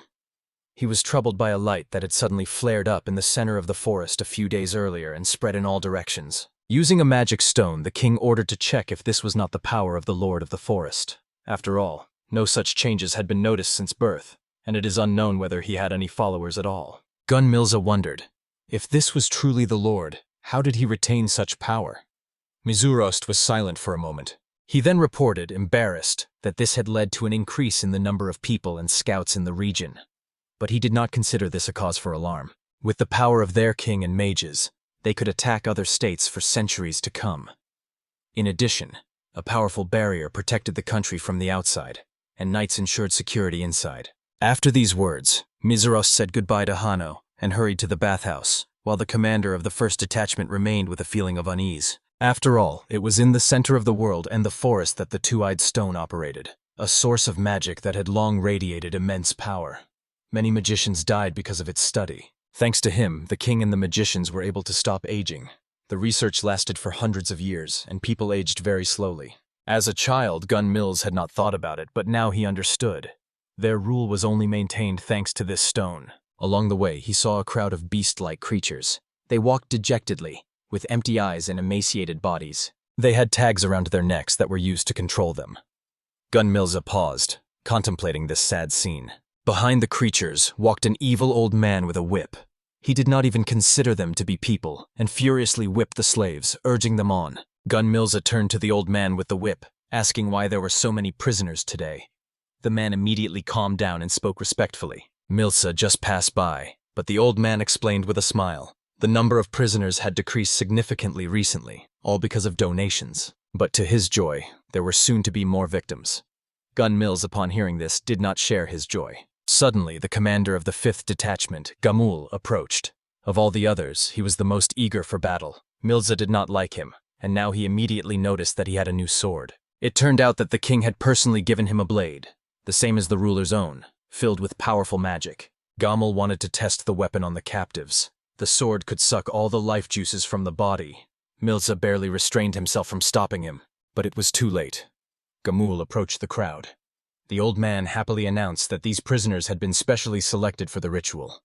But the commander didn't care. In one fell swoop, he destroyed them all. Gamal laughed, enjoying the sensation. The old man only shuddered helplessly, watching his atrocities. He became bored. The prisoners didn't even put up any resistance. Then the magician came up and explained that in order to suck out the life juices with a sword, you need to activate a skill. This interested Hummel, and Gun Milza watched everything with horror, realizing that the country had completely gone mad. Meanwhile, in the forest, the boy was repairing his homemade fishing rod. Although there was only a regular rope instead of a fishing line, he hoped that would be enough. Cow looked at him in surprise. The silver wolf came closer, and Tenno explained that he was putting meat on the hook. Then he threw the fishing line with a swing. Smiling, the boy told Cow that as soon as the fish bit, he would catch it. But Kuro was the first to bite, biting into the meat. The black wolf chewed a piece with pleasure, and the boy exclaimed in despair that he couldn't eat it. Cheyenne also wanted a tasty piece. Finally, they went to the lake. The boy hoped that he would be able to catch fish there. But he was disappointed. The water was poisoned and completely unfit for life. The chances of finding fish there were almost zero. Tenno was silent in a depressed tone. He had been walking here for so long and hadn't even thought about it before. Annoyed, he cast a cleansing spell on the lake. Frowning, he reached out his hand to the water, but the spell was too weak. The curse did not disappear. All his previous efforts were in vain. The guy realized that it would be much more difficult to clean the water. He put a barrier over the lake. He wanted to completely isolate the body of water, even deep underground, and then find an effective method of purification. He could stop the curse from spreading through the air, but he didn't understand how to separate the water from the dark filth. Nothing came to mind, and the boy stroked Cow's fur in despair, trying to find an answer. He tried to imagine the curse as dirt, but it wasn't quite like that, and suddenly an idea struck him. He imagined that the darkness in the water was dirt, and the purification was the magnet that this dirt attracted. He immediately wanted to test the idea. The boy imagined a magnet pulling dirt from the very bottom of the lake. Using absorption magic, he saw that the darkness began to gather in separate places. That joy quickly turned to disgust. The accumulations of black filth looked terrible. Meanwhile, in the kingdom of Imperius, mages stood guard near the stone. A magician entered the hall and asked the head of the order what was happening with the artifact. Since yesterday, he had been feeling a strange pressure, and just then a crack appeared in the stone. Meanwhile, the Tenno teleported the curse upwards. He managed to gather all the darkness. The wolves watched in shock. Then he tried to direct it to the same place where he had once banished other evil, mixing it with a particle of the atmosphere. He imagined himself returning the darkness back to nothingness, and the darkness disappeared. Everyone looked at him in amazement. For the first time in a long time, the lake shone with clear water, freed from the curse. The Tenno looked at the purified lake with disbelief. The clear water flowed into the river, and now all that remained was to wait for the living creatures to return to the reservoir. They joyfully left the lake, heading towards their dwelling. Meanwhile, the head of the magicians was shocked. The devil's stone suddenly lit up with a bright glow, blinding everyone for a moment. When he came to, he was horrified to see that an even bigger crack had appeared in the stone. In the throne room, the king was being told about the affairs of the kingdom. The man listened with boredom. He was interested in only one thing: what had happened in the forest. His question was about the barrier that had protected the area after yesterday's sacrifices. He hoped that the forest had fallen and the king of the forest had died. Then the rest of the creatures can be destroyed, for the good of the state. The king's dark, bloodthirsty face frightened the servant. Suddenly, a knight ran into the throne room with alarming news. A crack appeared on the magic stone. One of the courtiers tried to calm the monarch. The hall is surrounded by the most powerful barrier in the country. Perhaps the knight was simply mistaken, but the barrier was intact. After a sudden flash of light, the stone did crack. The king, hearing this, became angry. He instantly destroyed the knight with magic, without even letting him know what had happened. The courtiers fell silent in horror. Gun Milza was stunned by this unthinkable cruelty. Everyone understood. It was better to remain silent. Anyone who tries to give advice risks death. The commander of the 5th detachment looked at the corpse of the knight with pleasure. Then the king called the commander of the elite detachment. Mizarost responded immediately. He was ordered to go into the forest and find out the reason for what had happened. Meanwhile, Akiro and Cow ran away when they saw the water starting to rise from the lake. Karen flew ahead to make sure they were safe, but suddenly the water calmly returned to the lake. The boy fell to the ground and exclaimed happily that it was all over. He decided that it was time to finish the house. He went inside with the animals, where they soon fell asleep. He was admiring the view from the window of his new home. Kao was sitting next to him, and Karen, as usual, perched on his shoulder. Akiro decided to roast meat in the oven, and the wolf watched with delight. The boy proudly told his friend that he now had a real oven, which made cooking much easier. Although it was only good for roasting meat, the first floor was already a kitchen and dining room. He smiled, looking out the window, and remarked that the view from the veranda was simply magnificent. Kao jokingly remarked that they too would not mind tasting some roasted meat. Akiro cut off a piece and, blowing on it to cool it, threw it to the wolf, telling him to hold it carefully. Kuro tasted the meat and beamed with happiness. The other wolves immediately surrounded their master, demanding that they too get some.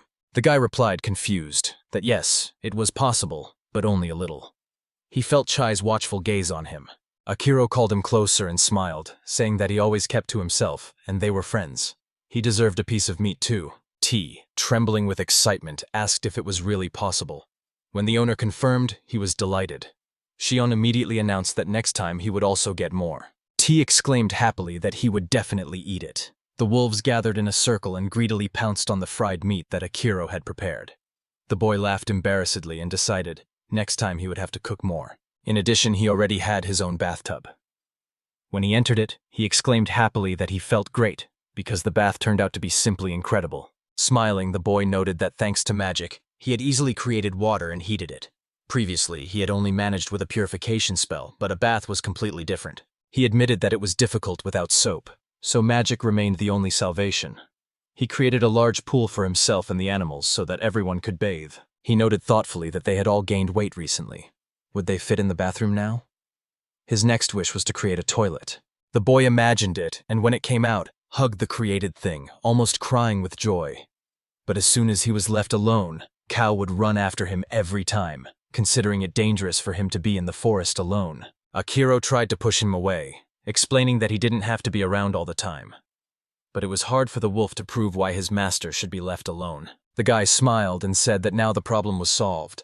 At first he was afraid that nothing would come out of the stone, but the result turned out to be surprisingly similar to a regular toilet. Kao sat near the room and heard Akiro exclaim with joy that everything was just incredible. There was even a bidet and a self-cleaning system inside.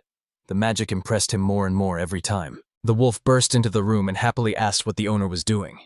The boy screamed in fright, and Kao came out with a very strange expression on his face. His friend asked what had happened. Kao replied, embarrassed, that he now thought his master hated him because he saw him in such an inappropriate state. Akiro came out, scratched the back of his head, and said that he had to make doors. He got so excited that he built toilets on every floor. By practicing magic, he created countless things. Taking the magic stone, the boy noticed that training with the crystal was much more difficult. He pulled it aside and exclaimed in surprise that it was stretching. He pulled it further and exclaimed happily that he would try to stretch it even further. Kao did not believe that Misril was subject to magic and was amazed. The boy looked through the transparent crystal and said with admiration that it let in light like real glass. Akiro hurried home to test the idea. After inserting the glass into the window frames, he sat on the windowsill and said with a smile that he really liked it. The material was thin and strong, so he immediately decided to insert the windows into the rock. The guy walked around the house and admitted with a smile that he had gone a bit overboard by putting windows on every floor. He happily added that later it would be worth putting in wooden floors as well. There was enough material around. He went out into the forest and stopped in front of a huge straight tree. They had once said on TV that wood had to be dried before it could be used. He wondered how old it was. Shouting loudly that it was time to get down to business, Akiro quickly cleared the tree of its bark and branches with the help of magic. Then he focused on creating the planks. Before him was a perfectly straight trunk. With a joyful exclamation, the boy used wind magic. But in his excitement, he realized with embarrassment that he had forgotten to cut off the roots. The boards he had received were still sticking out of the ground. He said angrily that next time he would have to fell the tree first and then cut it. In the meantime, he teleported the resulting mountain of boards home. The guy said that now they need to cut them and assemble the floor. He teleported to the 4th floor to the bedroom to start work. Entering the room, he proudly looked at the boards he had made. Rolling up his sleeves, he loudly exclaimed that it was time to lay the floor. He imagined a perfectly even floor, where every plank shone and lay perfectly. The boy decided that it was easy. But as soon as I stepped on the first boards, I realized with disappointment that there were gaps between them, and the thickness was different. Akiro sighed indignantly. The boards were too heavy and huge. It was impossible to lay them flat using teleportation. He felt a real disappointment. The guy irritably admitted that things were not going quite as he had planned, and that any mistake would ruin the floor. He threw down a few boards and sat down on them, sighing wearily. There was still so much work ahead. Cow sat on the windowsill and carefully watched his master. The boy stood up and decided to take a break. Taking the stone, he walked over to Cow, who was now standing below, watching him. Akira thought aloud that he really needed good knives. He would like to make them from those strong silver stones. The boy began to stretch the crystal, and it became as thin as a blade. When he looked at the finished product, he was glad that he had managed to give it the desired shape. He walked up to the rock, stuck his knife into it, and exclaimed with joy, "It works!" But the rock was fragile, and he decided to handle the blades carefully. Smiling, he noted that the shape of silver stones could easily be changed with magic. Cow and Karen listened to him with interest. The guy joked that now he could make a pot.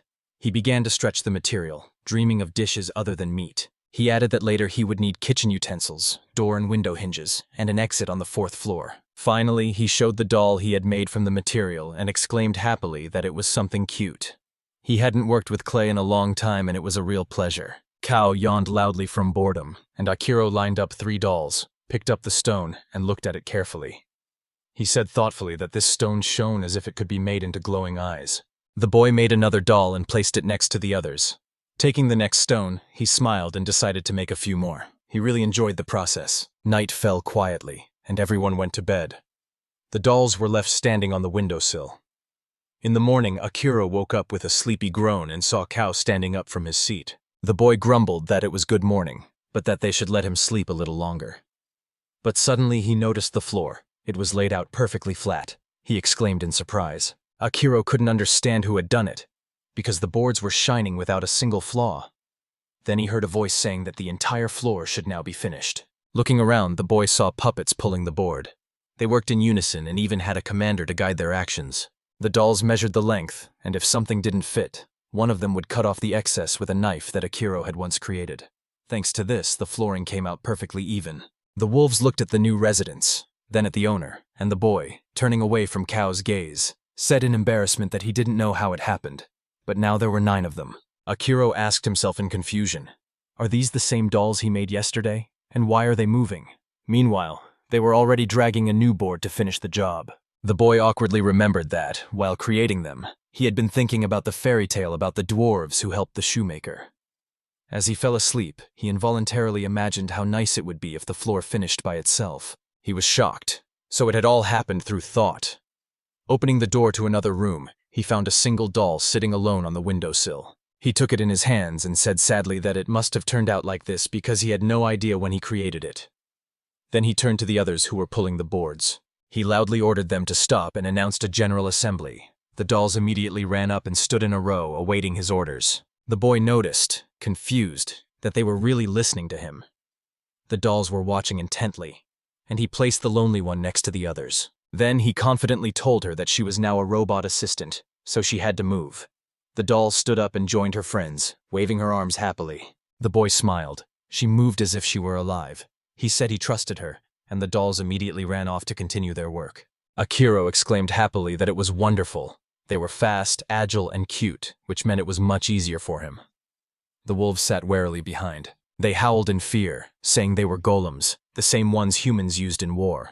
Cow growled menacingly, ordering them to calm down. One of the dolls approached the wolf and reached out to touch it. The wolf recoiled, and Akira just laughed, calling the scene funny, and hoping that in time they would all get used to living together. The young man happily noted that the dolls had already laid out 23 boards. Free from the hard work, he decided to continue his inspection of the forest. As he stepped outside, he heard the wolves happily shouting that they were going hunting, and would bring back plenty of meat. Akira waved after them with a smile. Cow stayed with him. Together with Karen, they went deeper into the forest in search of vegetables and spices. The boy said thoughtfully that it was still dark beyond the mountains. He decided to cleanse it along the way. Raising his head to the sky, Akira thought that a curse arises where light breaks through and returns again and again. Sighing angrily, the boy waved his hand. That was his problem. Smiling at his friends, he said that the forest was much more beautiful now than when he first found himself here. Then he asked Cow what he thought. But suddenly, raising his head, he cried out with joy.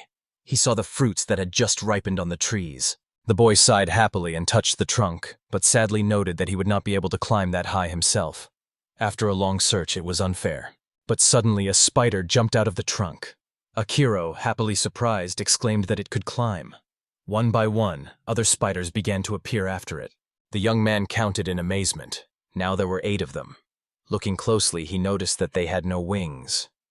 He wondered with surprise.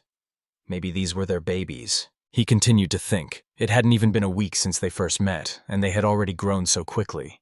Was it just him who thought so? Akiro laughed. Maybe it was just his imagination, but Cow seemed to have grown even bigger, almost 2 meters tall. And just then, a fruit fell to the ground. Someone climbed up and grabbed it from above. He picked up the fruit and examined it carefully. Akiro said it was quite edible. The bright red color meant sweetness, so animals probably ate it too. The boy cut open the fruit and gazed with admiration at the juicy flesh. It looked surprisingly appetizing. After biting into a piece, he cried with joy and exclaimed that it was extremely delicious. Wiping away his tears, he said that he had not tasted fruit for so long and was incredibly happy. Crisp, like a peach, ripe and sweet. He shared it with the spiders, the bird, and did not forget about Cow. They had gathered a whole mountain of fruit. Akiro looked happily at the fragrant gifts of the forest, but Cow hesitantly remarked that they had probably gone a bit overboard. The boy asked in confusion what to do with it now. He tried to put the fruit in the bag, but only one fit in. He joked wearily that the bag was turning into Pac-Man's mouth, and suddenly it really did. All 30 fruits fit, but the bag remained small. The boy was delighted. Magic is an unpredictable thing. He laughed awkwardly.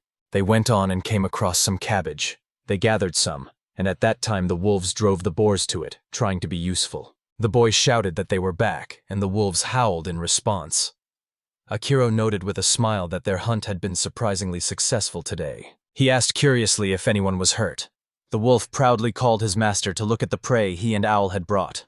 Akiro hugged him and happily said that he could see everything. The boy turned the bag over and shook out all the fruits and vegetables. He admitted, sheepishly, that he himself had not expected so many. The wolves examined the new food with curiosity. The young man thought that even without salt, he could now significantly diversify his diet.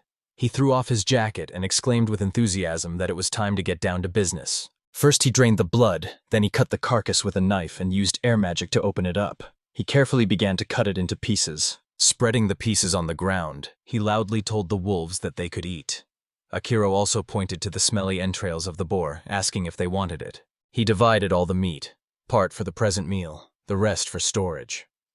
The wolf exclaimed happily that his master had cut wonderful pieces, convenient for eating. T cheerfully announced that he had eaten his fill of liver. Akiro, looking at the pile of meat, sighed. It was already cramped near the house. When he got the salt, he would make ham, and he would also have to learn how to skin it.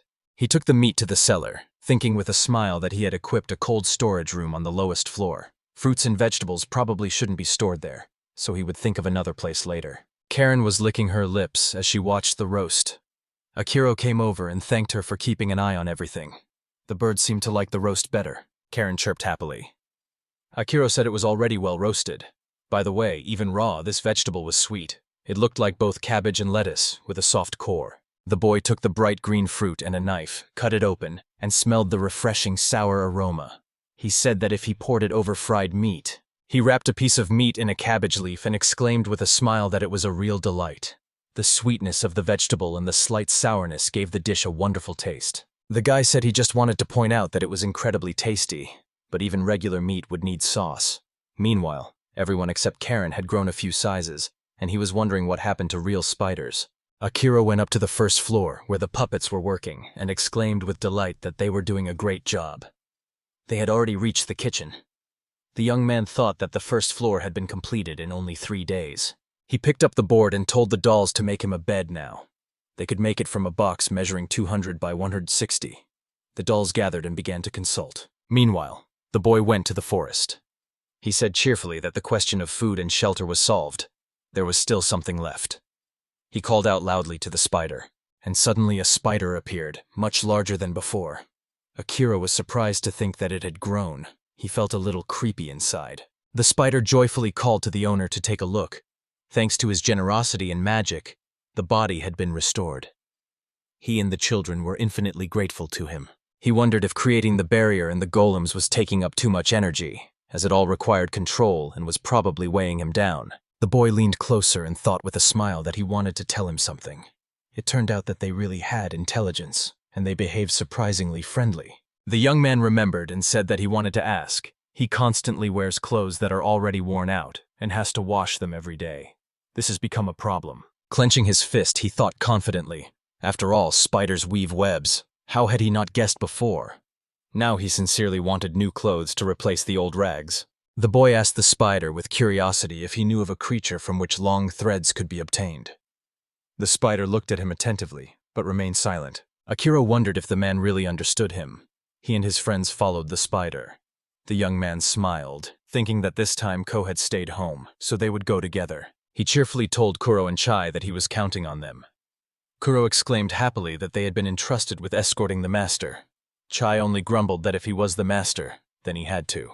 He thought it was a chance to prove himself, as Ko usually does. He loudly declared that he had to live up to the trust.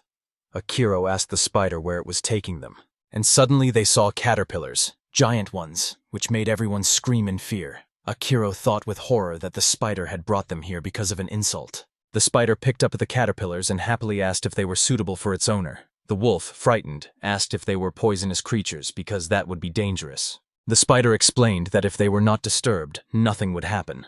But one caterpillar shot a thread straight at Akira. He covered his face with his hands and screamed. The wolves and the spider screamed too.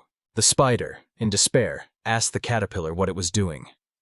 Akira looked at his hand, which was entangled in threads, and admitted that for a moment he thought he was being attacked. He added that he had imagined it a little differently, but the threads were indeed strong, so they could be used. He thanked the spider sincerely. The spider said with relief that he was ready to accept any punishment from his master. The wolves looked at him with horror, even crying from fear. Kuro was disappointed to see that they had not managed at all. Akira smiled and asked the spider to let him take some of the caterpillars home. They were put on the wolves, and they felt humiliated. The spider assured them that he had warned the children not to spit poison, so there was nothing to worry about. Tai kept muttering that it was just insects. Just insects. Akira awkwardly apologized to Kuro and T. Eventually, they returned home. Ko asked Chai with a smile why he was talking about insects as if he were a creature. The wolf screamed in fright that nothing had happened. Akira hugged Ko and exclaimed happily that he was happy to see him again and asked him to do something nice. Chai was stunned by what had happened to him. The boy entered the house and loudly announced his return.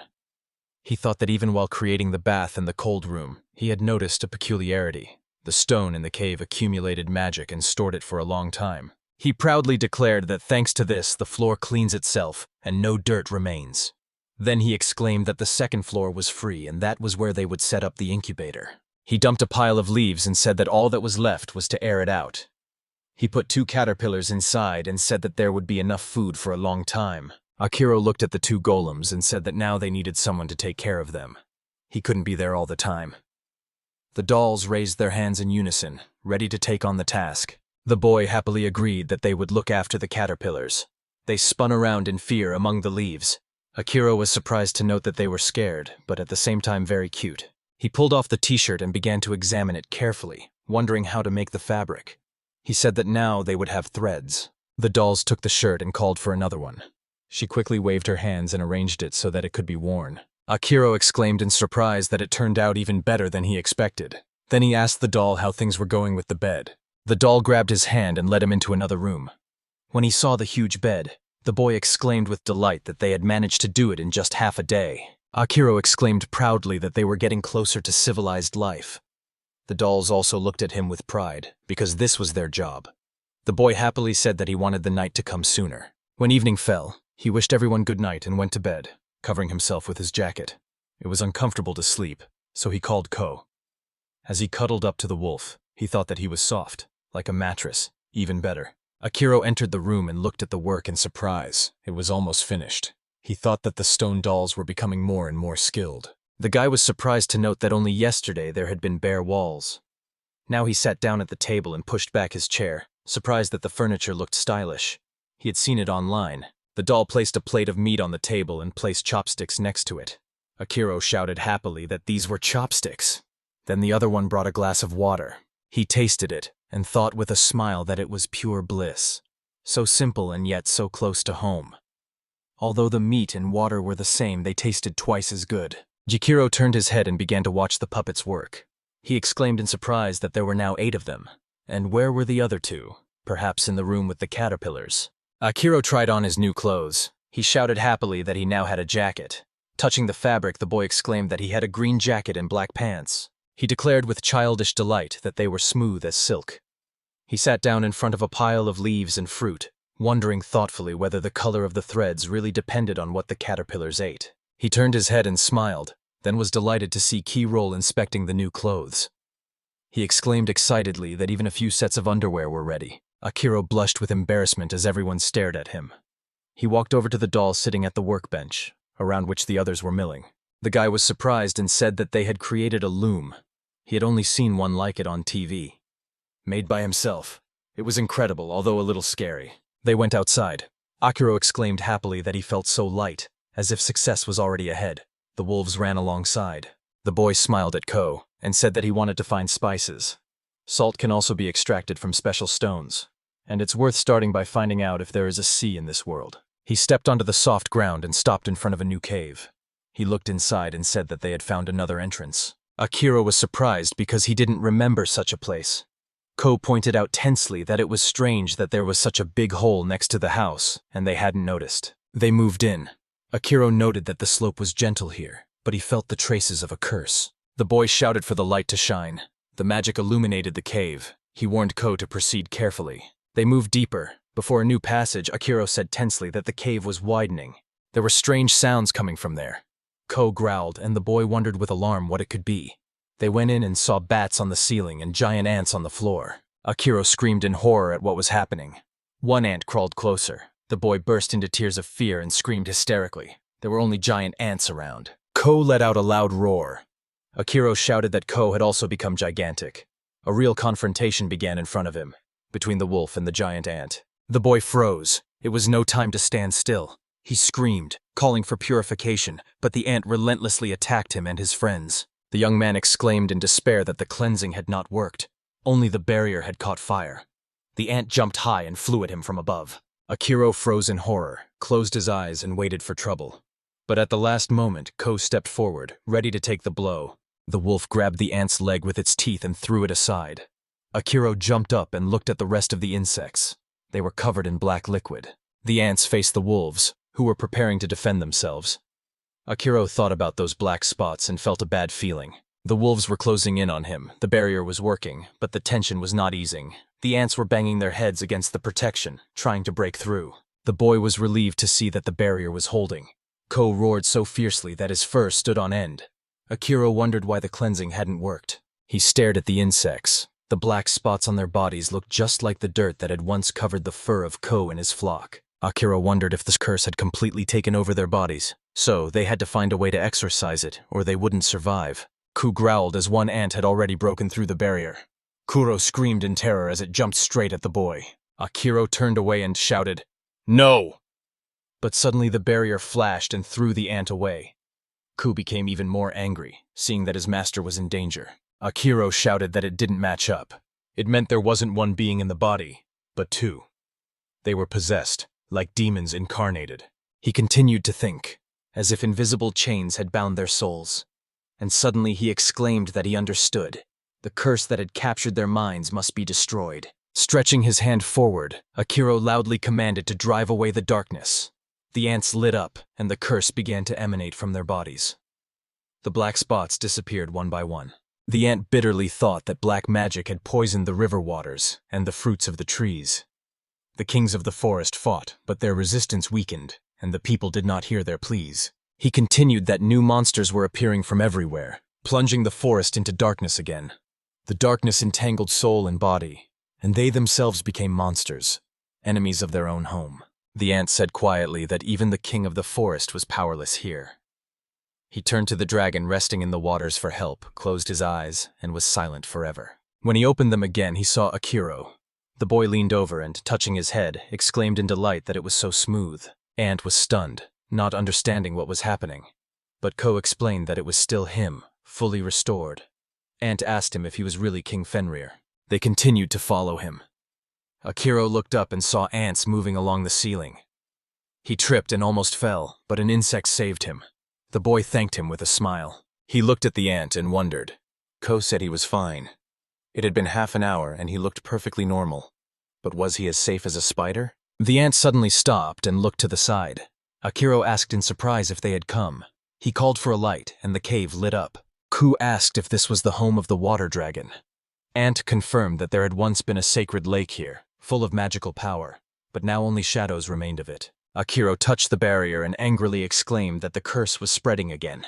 He ordered it to disappear, thinking that perhaps other beings were suffering just like this ant. The boy exhaled and imagined the spell spreading through the forest. He loudly commanded the darkness to disappear. He added with confidence that the curse would not return. The cave lit up with a white glow. Ko cried out in surprise and called to his master to look. The boy opened his eyes and saw a clear lake shining before him, sparkling as if alive. Everyone looked at him with admiration. The ant was only surprised. Where did such a cleansing and healing power come from? They left the cave. The boy sighed, a little tired, but calm. Akira looked up at the sky and said that there was still a problem with the spices. He patted Ko on the shoulder and smiled. We had to continue the search. The ant crawled after them. The boy thought awkwardly that he was with them now, but whatever. Looking back, he saw the fruits, picked one and exclaimed happily that he had managed to get it. He raised it to his mouth, and Ko asked warily if it was edible. The boy replied that it had no smell. He took a bite and cried out in surprise. It was salty. He turned to Ko and shouted happily that this was the salt he had been dreaming of. Now they would gather as much as they could carry and return home. Meanwhile, Masaru screamed in shock. An attack had occurred in the forest. He stepped away for a short while, and when he returned, he saw that many of the knights were wounded and fallen. It all started half a month ago. Misarost was sitting in Genomil's office, and Genomils, smiling, was telling his friend that he would have to apologize. Misarost asked angrily why, having barely returned from the forest, he had to go there again. Did the king really want to drive the 4th detachment to their deaths? Gunmils sharply rebuked him. Hold your tongue, no one asked your opinion.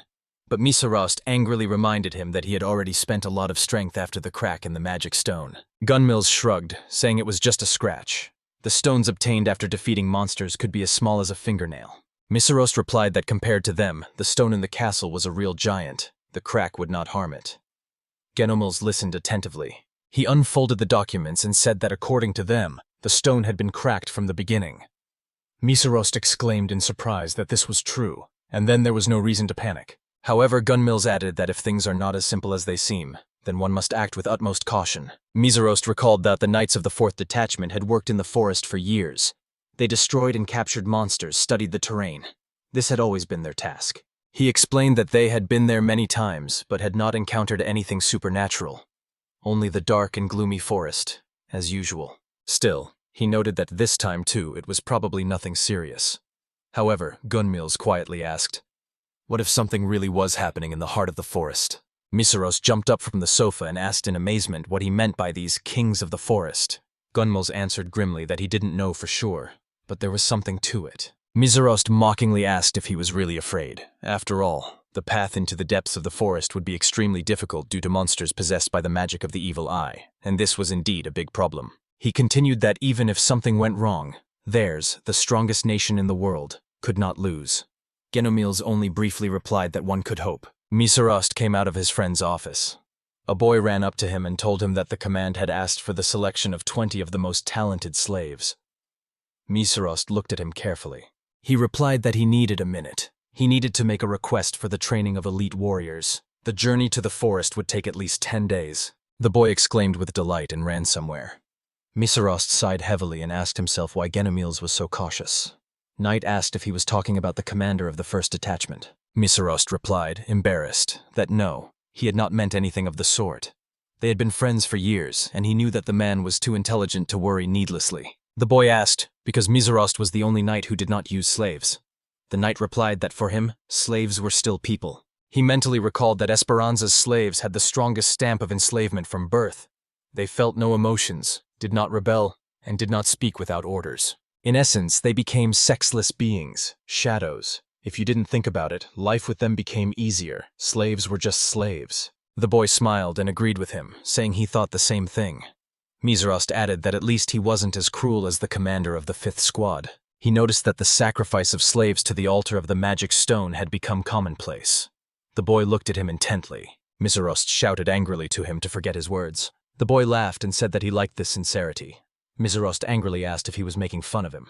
In his office, Genimils looked at the papers. He thought that, despite Miserost's words, they should go deeper into the forest, or they would never know the truth. He reflected that although the knights of the 4th Detachment were experienced, they had not even gone through a tenth of the forest, and that was dangerous negligence. Genimils remembered that the forest covered half the world, and no one had ever reached its heart. It was said that hundreds of years after the spell was cast, the inhabitants began to fight back. The man took out a book from the shelf. He thought that the magic stone outside the barrier could not be broken so easily. He sat down at the table and remembered. Since the stone was found, many sacrifices had been made to it, and this had made it even stronger. Putting down his pen, he shuddered at the thought. What if someone stronger than the kings of the forest appeared in the forest? Half a month passed. The knights fought the monster in the thicket, piercing it with their swords until it fell and never rose again. One of them laughed out loud, the others shouted happily that they had won. Miserost came up and said in a displeased voice that they should stop this already. The knight shrugged it off, saying it was ridiculous to worry. But Miserost replied seriously. Even after half a day in the forest, they had encountered too few monsters. He added that normally there should have been at least 10 of them, but they had only encountered 4. Moreover, they were reinforced monsters from their country, who were only supposed to fight against the creatures of the forest. Miserost pointed out irritably that this was a problem, and while they couldn't blame the mages alone, something was clearly wrong. One of the knights looked at the trees and said that the forest looked ordinary. The other replied that it was just that, nothing strange, an ordinary dark forest. But Miserost felt differently. He folded his arms across his chest, a strange fear creeping up on him, gradually penetrating his soul. Suddenly he heard a strange sound and shouted for everyone to stop. Then he added that it was okay to rest, but the knights had already ordered the scouts to go ahead. The commander added loudly for them to check for any dangerous creatures nearby. If everything was clear, their next stop would be Nomiyaji. He ordered 5 slaves to be placed on guard and to be changed in 3 shifts. The knights, tense, recognized that there was indeed something strange here. Miserost sternly asked if there were any suggestions, but he was awkwardly told that there were none. The commander sighed heavily as the problems piled up one after another. The deputy approached him and looked at the frightened knights. He loudly ordered them to calm down, because if they did not rest, they simply would not be able to continue the campaign. He explained that the slaves were fearless not because they were born brave, but because their hearing and sense of smell were heightened, so there was no danger at the moment. Intelligence confirmed the absence of threats, and Miserost with a smile ordered them to move on. But suddenly a piercing cry sounded from the forest. Miserost turned sharply and saw the barrier light up. Someone was trying to break through the wall of light, and the night squad was gripped by terror. He realized with shock that something had passed through the barrier, although no one was injured. The ground beneath his feet rumbled and the monster roared, causing the knights to scream in fear. Miserost loudly ordered everyone to remain calm and prepare for a counterattack, and then surveyed the damage and casualties. He fell heavily to the ground and whispered in shock that it was an attack from the Forest Lord himself, but all those lying there were only unconscious, without any wounds. A knight ran up to him and excitedly reported that they had not found a single slave, and Miserost was stunned and asked what that meant. It turned out that they had escaped on their own, and the man realized with horror that the seal of slavery had been broken, so the king should be informed immediately. Meanwhile, Akira walked through the forest and told the ant that if they were to walk together, they should give him a name, although the choice was difficult. The boy thoughtfully decided that due to the red hue he could be called Shuri, and added that it sounded quite dignified. Suddenly the wolves growled with joy. The black wolf exclaimed cheerfully that Ko and Akira had returned too late, because they could no longer sit with the golems. Ko apologized, and the wolf explained that he had hunted prey and left it in a storage room where food was usually stored. But he added that he was struck by the giant sword that Golem wielded, and that was the most terrible of all. When he saw the ant, he cried out that before them was a guard of hell. The spider asked in surprise why the guard was with the owner, and the ant angrily demanded an explanation, and the insects stood opposite each other. Akira, confused, begged them not to argue or start a fight, because he was truly scared to see their hostility. The ant finally offered the spider a truce, which the spider reluctantly accepted because it did not want to go against its master's will and lose its new home. Ko was amazed to realize that his lord had managed to reconcile 2 species that hated each other, and this was evidence of his immense power. Returning home, Akiro entered the hall and was surprised to see that the dolls had already completed the ceiling, and the golem was jumping happily, trying to show something. The guy realized that new boards and beams were needed, and promised to soon provide them with the necessary materials to continue the work. Smiling, he said that they had an even more important task ahead of them tomorrow, after which he took out the fruit and solemnly declared that now was the time to make salt. He admitted that he was afraid of failure, so he would only use 5 fruits and keep the rest in a vault with a time-stopping spell. The boy covered the silver bowl with a cloth and began to squeeze the juice, exerting all his strength, and soon the liquid filled the vessel. Akiro noted with a smile that there was a lot of juice. Now it needed to be evaporated slowly so as not to burn the contents, and the wolves watched with interest.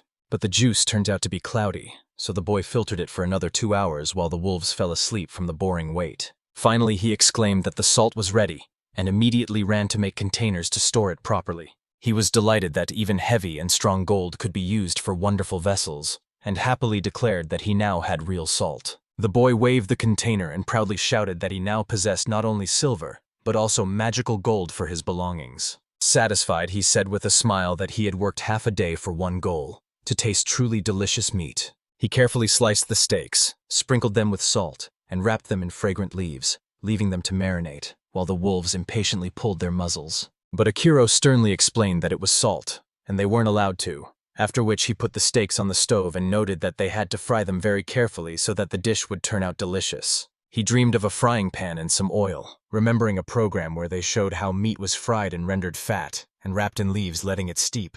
Akiro put the pieces on a plate and smiled, saying that the meat should look fried at the end, then tasted it and groaned in pleasure. Tears of joy welled up from the taste. But when the wolf reached for the plate, the boy picked it up and jokingly said that it was salty meat and it didn't suit them. However, the wolf looked pleadingly, and Akiro relented. He cut off a little and treated his friends to small pieces with salt. He sighed with relief and said that he had to make sure they didn't overeat, because even Karen would have to eat with them. The boy looked at the board with the meat, but the bird was not there. He raised his head and called Karen, but she had long since flown away without warning. The next day, while stirring the water in the barrel, he admitted with tears in his eyes that Karen still hadn't returned, although as a wild creature, she should have been able to fend for herself. But the more he thought about it, the harder he hit the water with his hands, screaming hysterically that she was still small, and any beast or disaster could attack her. Ko gently reassured him that there was no need to worry because Karen was always there, and probably had considerable magical powers to protect her. He even asked with admiration how Akiro himself had regained his magical power, and the boy, moved, burst into tears, hugging the wolf. Smiling through his tears, the boy asked him and the rest of the pack to never leave him, and Ko replied with satisfaction that he liked being petted and to scratch more. Having calmed down, Akiro decided to take up the task of processing the hides, although he admitted that it was a troublesome business, and that he had been unsuccessful at it before. He tried to use magic to remove the meat and fat, but it all flew into pieces, and he frowned in displeasure. The knife didn't work either. There were too many holes left, so the boy cut off the excess and rinsed the skin, which immediately turned black and smelled musty. Hanging it to dry, he sighed, realizing that the hardest part was ahead, because the dried edges always harden and become unusable. He admitted that he had no idea about this and was probably doing something wrong, but he decided to wash his skin one last time. As he threw it, he saw the wolf deftly catch it in its teeth, and in a dreamy voice he said that a good hide could be made into a carpet, a blanket, and even shoes. Imagining all this, he smiled thoughtfully, as if it were a fairy tale, and the wolf muttered in surprise that the master had been doing strange things lately, not like getting food. Ko brought the prey in his mouth, and the boy exclaimed happily that he could postpone his return a little, because now everyone was eating more and distributing portions was becoming more difficult. The spider intercepted it and proudly showed off its own catch, boasting that it had also had a good hunt, which caused Akiro mixed feelings, both fear and surprise. He noted with concern that since Shuri had appeared, he seemed to be growing every day, and he was terrified to imagine the size these creatures could reach. The guy looked at Ko and joked that he was already as big as a car, and then happily announced that it was time to try making a real ham. The next morning, Kuro came running into the clearing, screaming that he had left his skin in the water since yesterday, and Akiro hurriedly pulled out the wet piece. He decided it was no big deal. He would just dry it off, even though the water was dirty brown. But to the touch, the skin felt softer than before. Intrigued, he began to look for the cause and found a branch in the water from which sap was oozing, which must have worked the miracle. He picked up a bucket, cheerfully exclaiming that he would try to make a decoction from this tree, although he was not yet sure how it would work. Then he picked up the doll and jokingly called the new series of stone helpers his cunnies, laughing that they looked surprisingly cute this time. The ants cried out in fear that the master was creating more and more golems, and Akira remembered how he had nicknamed the first ones First and Third. He smiled and ordered the first to bring the 3 hides he had frozen earlier, and the golems obediently followed the order, showing that they wanted to try to process them themselves. The boy watched in amazement as they got down to work, and even wondered anxiously if they were developing too quickly. He noted with interest that he had divided the solution into 3 parts and then dried it, and when the golems showed how to stretch the skin, Akira exclaimed happily that he understood. That way it wouldn't tighten. But at the same time, he was annoyed. Even though he had created them himself, the dolls worked more skillfully than he did. It even seemed unfair to him, but they pointed out the lack of wood and the cramped conditions near the house. The guy went into the forest and, looking at the stumps, wondered if it was time to secure both the material and the clearing of the area in one fell swoop, after which he felled another old tree. Running his hand along the trunk, he felt that it was hundreds of years old, and even felt sorry for it. But the wolf confidently declared that the owner needed this tree too, and Akira only sighed. He asked in surprise if that wasn't enough, and then decided to finish the edges and move everything to other floors, thinking that there was a lot of work ahead. Noticing how the puppets grabbed the boards and ran somewhere, he wiped his sweat and with a tired exhale just watched, not understanding their intentions. Looking at the cleared area, he grimly admitted that he had clearly overdone it, after which he went home, taking off his shoes and muttering that he would leave them here. In the room, he was greeted by a chair proudly displayed by the doll, and the boy exclaimed in delight that this was the hanging chair of his dreams since school. He happily added that the details were recreated down to the smallest detail, almost frightening. And in another room he saw a wooden bathtub and could not hold back an exclamation of admiration. Walking around the house, he noted with a smile that the stairs were boarded up and even had railings and anti-slip inserts, although the toilet still had no door. Akira jokingly thought that Karen would be surprised when he returned, and at that moment, the bird did indeed appear, circling merrily over the clear water. That same day he decided to tidy up the clearing with stumps, but he saw nothing in place of yesterday's remains and cried out in surprise. It turned out that the stumps had disappeared, and a moment later, he noticed the ants dragging them and guessed that it was their work, so he followed them to the cave. There, he was met by a familiar ant, and happily announced that the owner had visited their dwelling, which was much more comfortable than a spider's nest. But when the insect's gaze became too insistent, the boy apologized with an awkward smile and decided to refrain from diving any deeper. He noticed how the ants carefully dug their tunnels and was amazed at how evenly they leveled the ground and made it loose and usable. Delighted, he decided that it was worth trying to make beds here so that instead of looking for vegetables every time, he could grow them right next to him. The first thing he thought about was the local potato, because it was unpretentious, and he thought that it would be better to consult the ants about the soil. He ran up to Shuri and explained with drawings that he needed vegetables that grew underground and were edible, watching the reaction. Shuri looked at him in surprise. But when they understood what was going on, the ants stirred excitedly and quickly scattered, while the boy smiled and waved after them. He took a handful of soil in his hands and, turning to the dolls, said that since they were making beds, they also needed fertilizer because their father had always taught them about it. Together with them, he dug a hole in the shade of the trees, built a fence, and filled it with food waste mixed with grass and leaves. Then they all stamped their feet, compacting the mass, and Akira, touching the ground, explained that it needed enough moisture to decompose. After making sure that the humidity was perfect, he happily added that all that remained was to wait, although he remembered how he once opened a composter and hundreds of insects poured onto it. Spreading his arms, he used magic, deciding to speed up time, and with a smile exclaimed that it was extremely convenient and saved years of waiting. The heat and smell made him dizzy, so he ordered the dolls to stir the pile and use the acceleration spell again. Meanwhile, the wolves were happily chasing wild boars, and having caught up with them, were excitedly happy that they had not enjoyed hunting so much in a long time. Akira saw the blinding light coming from the pile and wondered if it was a sign of success, and decided to leave everything as it was, because the temperature was perfect. Raising his head, he saw a huge bird in the sky and shouted in amazement, asking who it was and if it was Karen by chance. But in response, there was a joyful cry. It was really her, and the bird quickly perched on his head, and the boy screamed in horror for her to stop immediately because the claws were too sharp.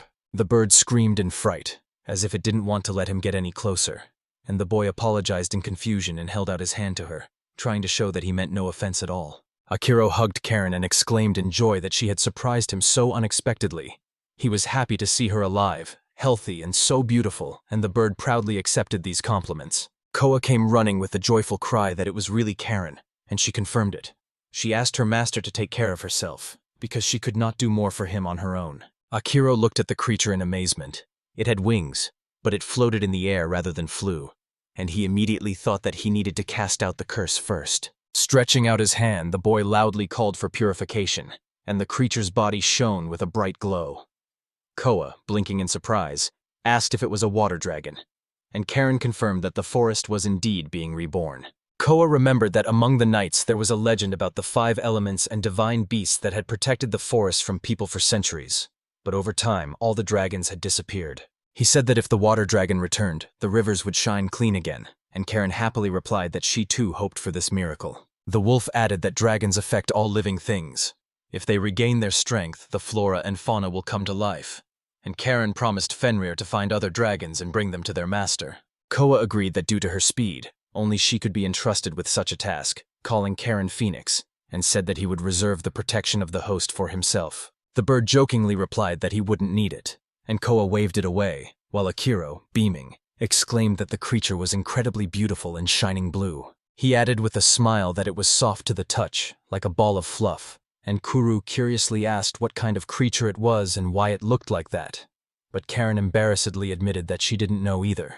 Koa firmly declared that it was definitely a water dragon, and Akira ran his hand over the soft body again and laughed that the feeling was like a warm, fluffy thing, and the dragon happily flew into the air. Kuru, laughing, asked if he could give it a name, and at that moment the creature closed even tighter, and Koa exclaimed that it was wonderful. The owner had named the water dragon.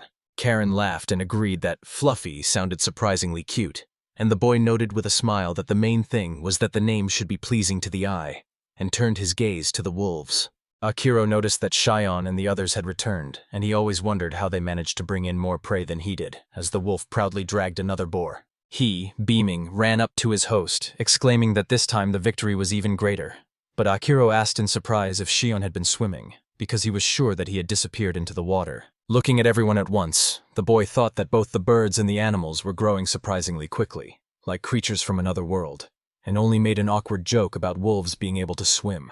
He approached the prey and admitted that he was becoming more skilled himself. Then, stroking Shion, praised him for his excellent hunt. The boy hugged Karen and cheerfully said that after a long absence she deserved a delicious treat, so he cut up a lot of meat for her. Sighing heavily, he thought that he had already gotten used to this work, although he had no appetite after all those chopped carcasses, and with surprise he came across a strange stone near his heart. He took out a few of the same ones and thoughtfully asked if it was a disease, where these stones came from, because upon examining the carcasses more closely, he saw that they did not occur in everyone. The guy decided to check, loudly calling for purification to destroy the strange power, if it existed, but the magic changed nothing. Looking at the stone in his hand, he thought that the curse had no use here, and shrugged with a smile, saying that it was not worth worrying about it now. Meanwhile, the dolls made a large basin, and Akira, laughing, said that he had wanted to try something like that for a long time, and at the same time made a stove out of silver ore. He explained that it was enough to put a few rolled stones on it, and they would immediately become hot, because mountain minerals are easily affected by magic and retain heat for a long time.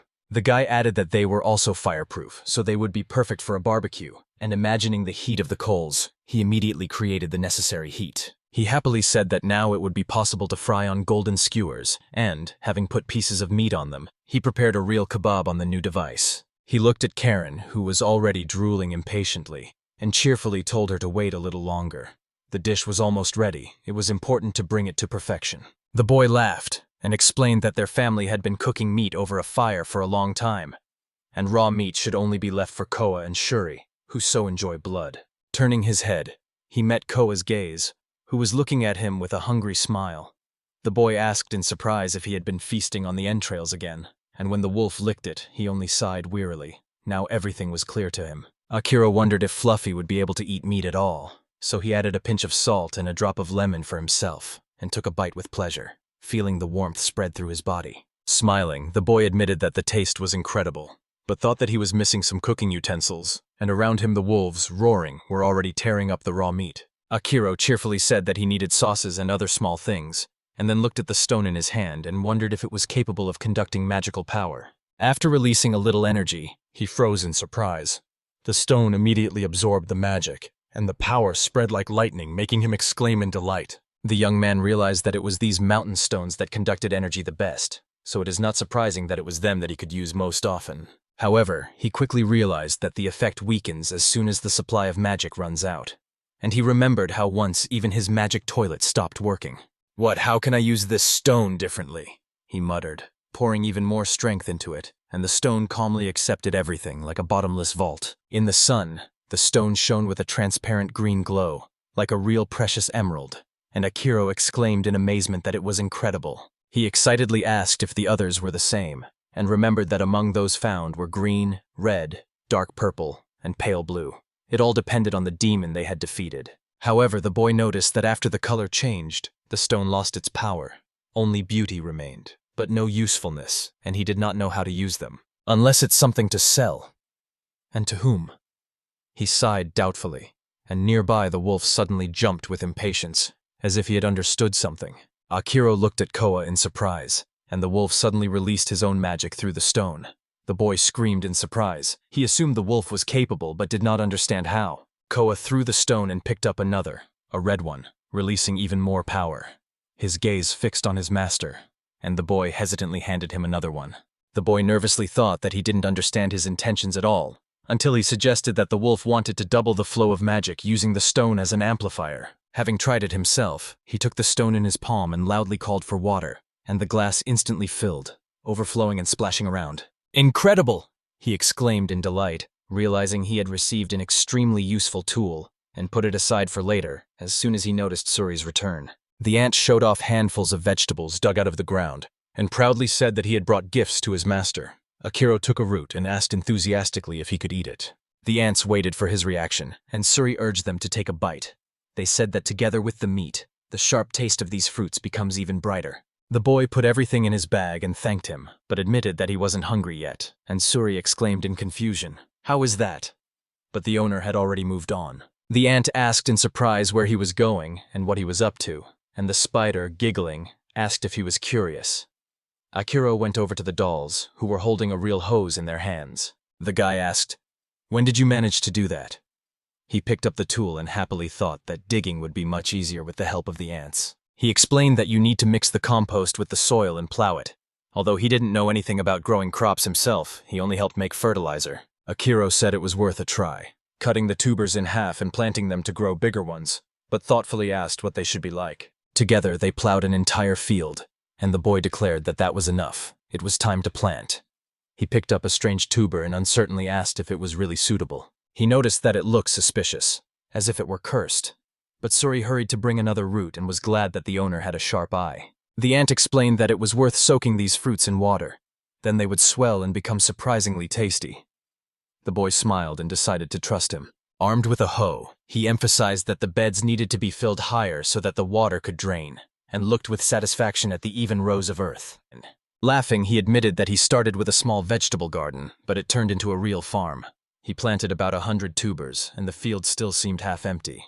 He scratched the back of his head and wondered if he had made a mistake, and Suri wondered.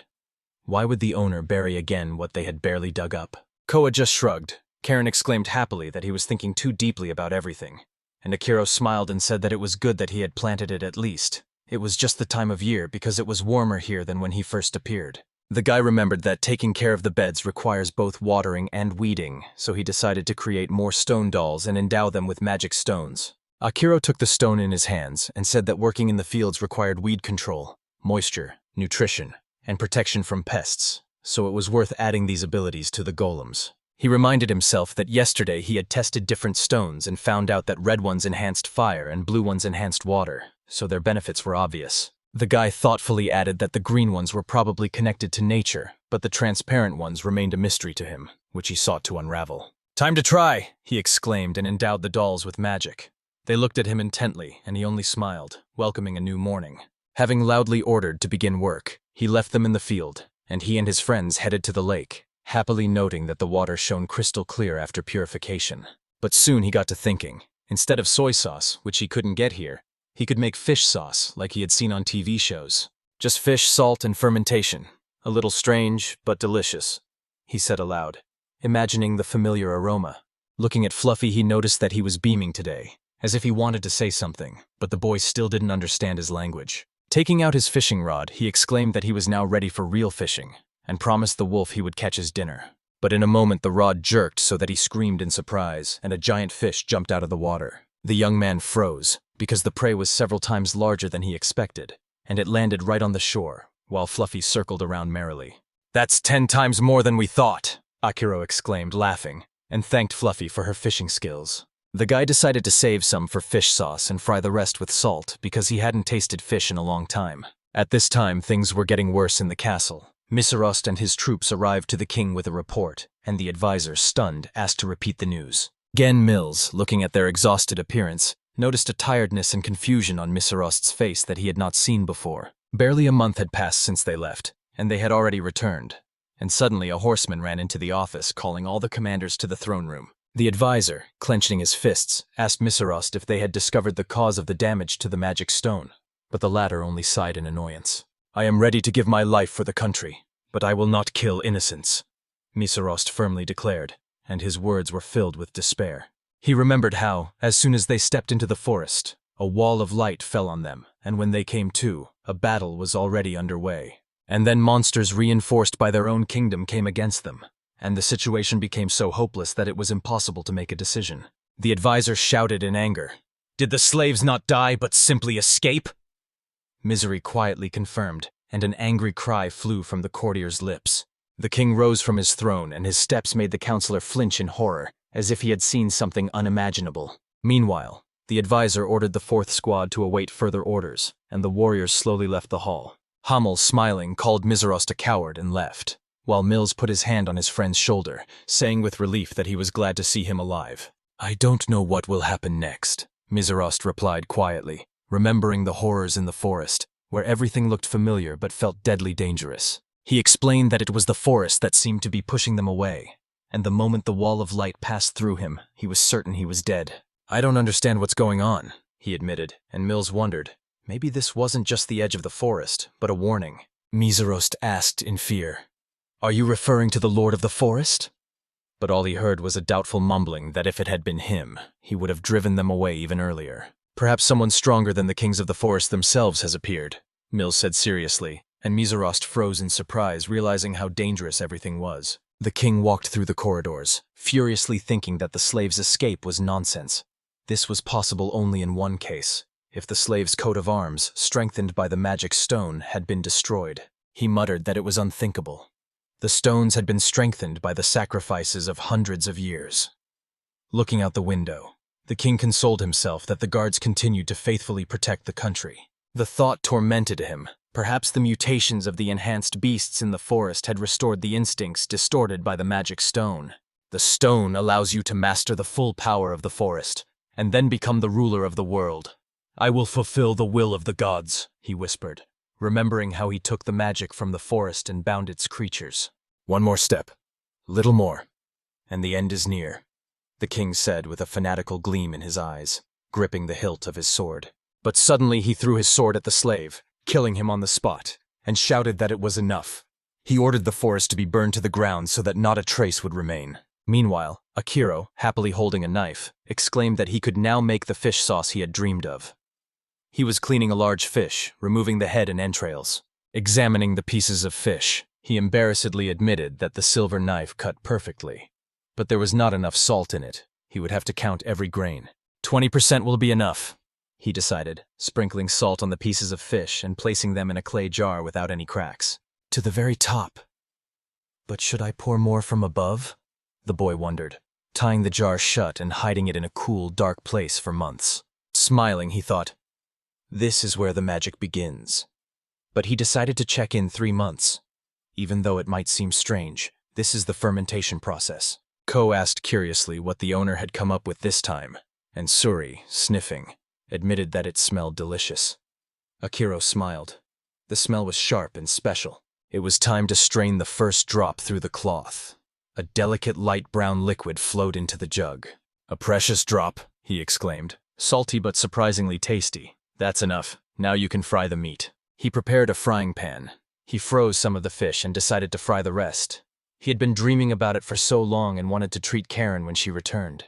"When the dish is ready, turn it over and pour the sauce over it," he said, and as he did so, he happily inhaled the appetizing aroma. After tasting a piece, he cried out in delight. The taste was burning, the smell was intoxicating, and the sensation was incomparable. "This is divine. All that's missing is white rice," he said aloud, licking his lips as hungry beasts crowded around. Laughing, the boy exclaimed that it was too salty for them. But the wolf's gaze became so wild that he was even scared. "Okay, just a little bit at a time," he said, cutting off the pieces. He promised Karen a separate steak. The atmosphere was tense. Suri hesitated. Maybe it's better not to? But the boy just waved his hand, letting him taste. "Eat more slowly, it's hot," Akiro shouted as he saw the spider reach out its legs to the meat. He jumped in surprise. But still, sitting down at the table, the boy admitted, the fish was incredible. Looking at Chai, he turned pale. Even wolves and homunculi with insects were reaching for his dish. At night, exhausted, he collapsed on his bed, muttering that the only comfort he had was the soft futon. He vowed to check on the little devils on the farm tomorrow. The next morning, a doll came to him with a shirt. The boy tried it on in surprise and exclaimed with joy that now he had real clothes. Meanwhile, the ants and golems were working in the field. Akiro came to help, but the doll shook its head in denial. Their strength was enough. He approached those who were working the hides, but they too showed that they could handle it themselves. The same thing happened to those who were cutting the boards. "So am I completely useless?" the boy asked in confusion. But at that moment, a spider and an ant brought him stones. "My first!" exclaimed the spider, and the ant shouted that it was his. Akiro laughed. Finally, he was needed. "Well, where should I pour the magic?" He looked closely at the stones and thought that they contained a medium amount of power, so they could become real centers of magic for his friends. The boy looked uncertainly into the eyes of the spider and the ant. They were waiting. A silence froze in the air, so oppressive that even the wolves froze. Akiro touched the stones and guessed that they wanted magic from him. But when he poured in the power, the stone cracked. "Sorry," he exclaimed. "I poured in too much." But they weren't stones. They were eggs. Tiny spiders and ants crawled out of them.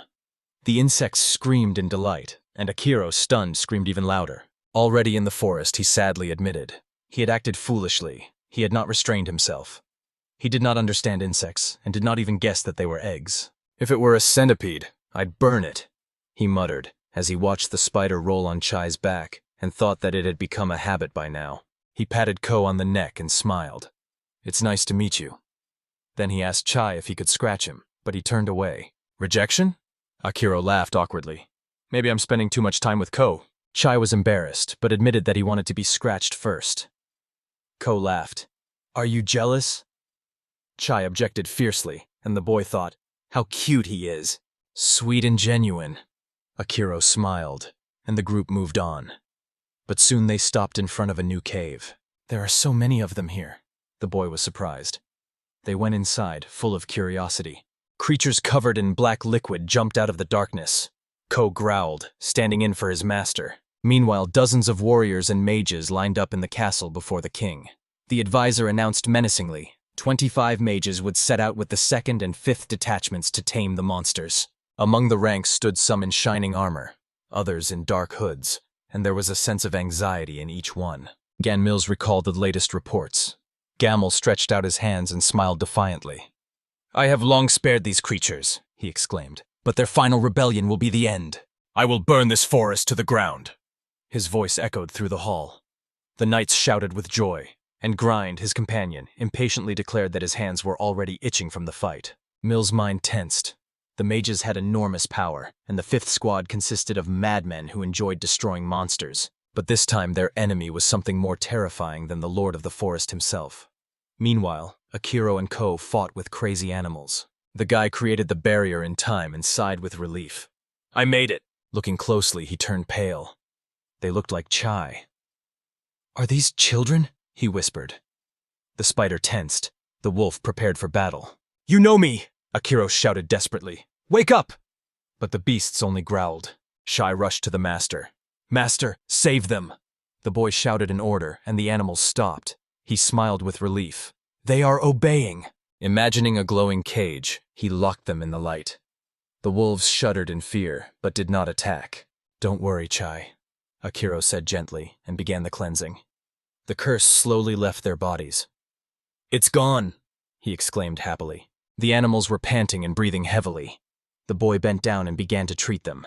They lay unconscious, but no longer in danger of death. Suddenly, blood flowed from one of them's mouth. Akira pressed his hands to the wound and poured healing power, and gradually the wolves opened their eyes. Seeing this, the boy smiled sincerely. He had saved them. These are Chaya's friends. Thin, exhausted, he thought angrily. I will never forgive the source of this curse. And in the castle, the meeting continued. Let the kings of the forest feel the terror of the emperor, the king exclaimed, and the crowd of knights raised their hands with a roar. He raised his hands and began the spell. A pillar of light shot into the sky, cutting through the clouds, and on the farm, the dolls continued to work. Akira was surprised to note that in a few days they had tripled the size of the fields. A real farm was being born before his eyes. Before he could even regain consciousness, Akira saw a small lake appear near the field. He and his friends walked closer, and Fluffy happily circled over the water. The boy looked at the ants and said in surprise that they had dug it up together. Unbelievable. Fluffy swirled the water into balls and began to throw them at Akira's feet. Then he threw a water balloon at the tree. What does that mean? Akira asked awkwardly. The dragon demanded that the tree be cut down. He wanted to widen the lake. The boy came home tired and said he had done everything he could. The spiders crawled up to him, looking worried. Akira wondered if something had happened in the warehouse. He went down and was surprised to see that even the empty shelves were now full. He saw the golems carrying provisions. All is clear, he sighed. Now we can preserve the harvest and prepare for winter. The boy added that the room should be expanded. Using magic, he made the temperature cool, and the dolls immediately brought the boards. They quickly knocked down the new shelves. So quickly, Akira exclaimed in amazement, watching the golems already arranging the products. The boy picked up the vegetable, but the doll jumped, saying he shouldn't do that. Smiling, Akira and Ko set off into the forest.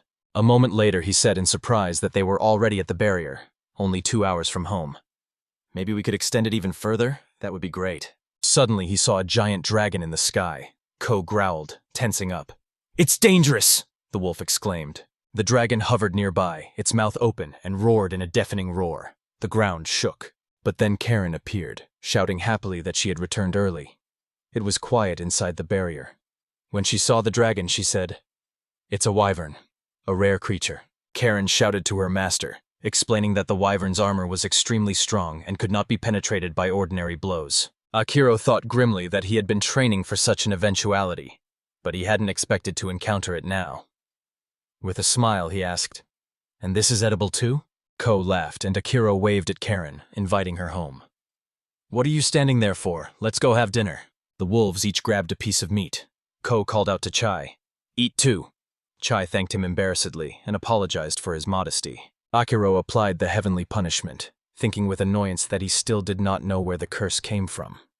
Somewhere around this time, the king was already plotting. When he tried to act, he was thrown back.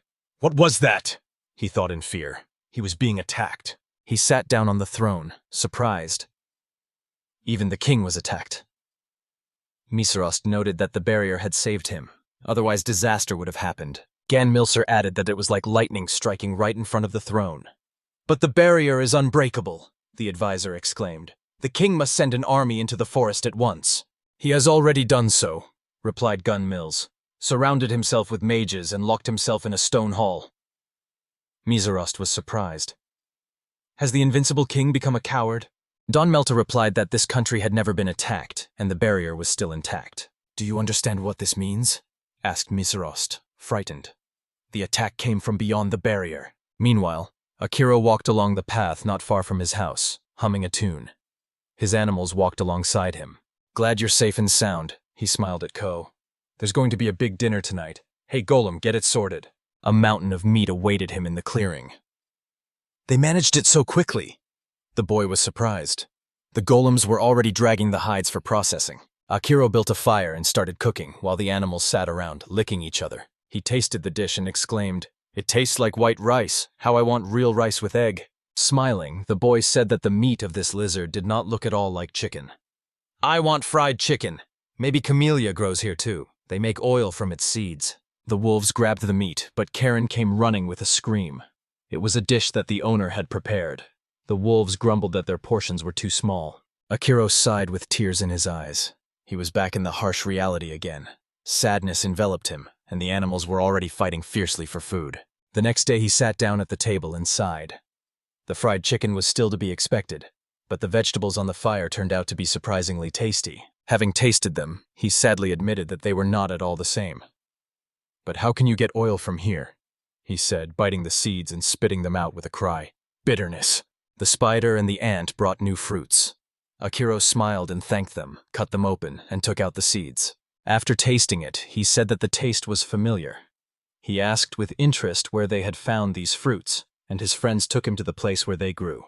Akira stopped with the animals, staring ahead in astonishment. A belt of trophies hung across his chest. The berries swayed heavily on the bushes. The boy looked at the white wolf, touched his face, and thought. Meanwhile, Jen Mills explained that it was probably because of the words of the king, who was about to burn the forest. Akira dreamed of expanding his domain 3 or even 5 times. "There's an interesting place over there," he pointed. The wolf asked warily what the gentleman was up to.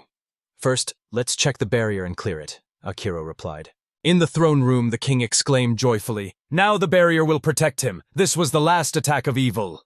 "What if someone has the power to destroy the country?" asked Hamels. And at that moment, a ball appeared above the stone. The cloaked men turned away in horror, the king's face twisted in fear. The magical symbols on the floor lit up. A cluster of energy formed above the bright stone, and rays shot out. People in cloaks screamed and ran. The stone instantly darkened, sparks flew from it. The king looked at it in horror. It was now filled with a curse. Akira at this time blushed with joy. He was satisfied and happy. Ko, rising above the forest, said that he did not expect to cover it with a barrier in one day. A few days ago, a fierce wind arose. "What kind of force is this?" shouted the wolf. "The barrier sign is gone," Ko exclaimed happily.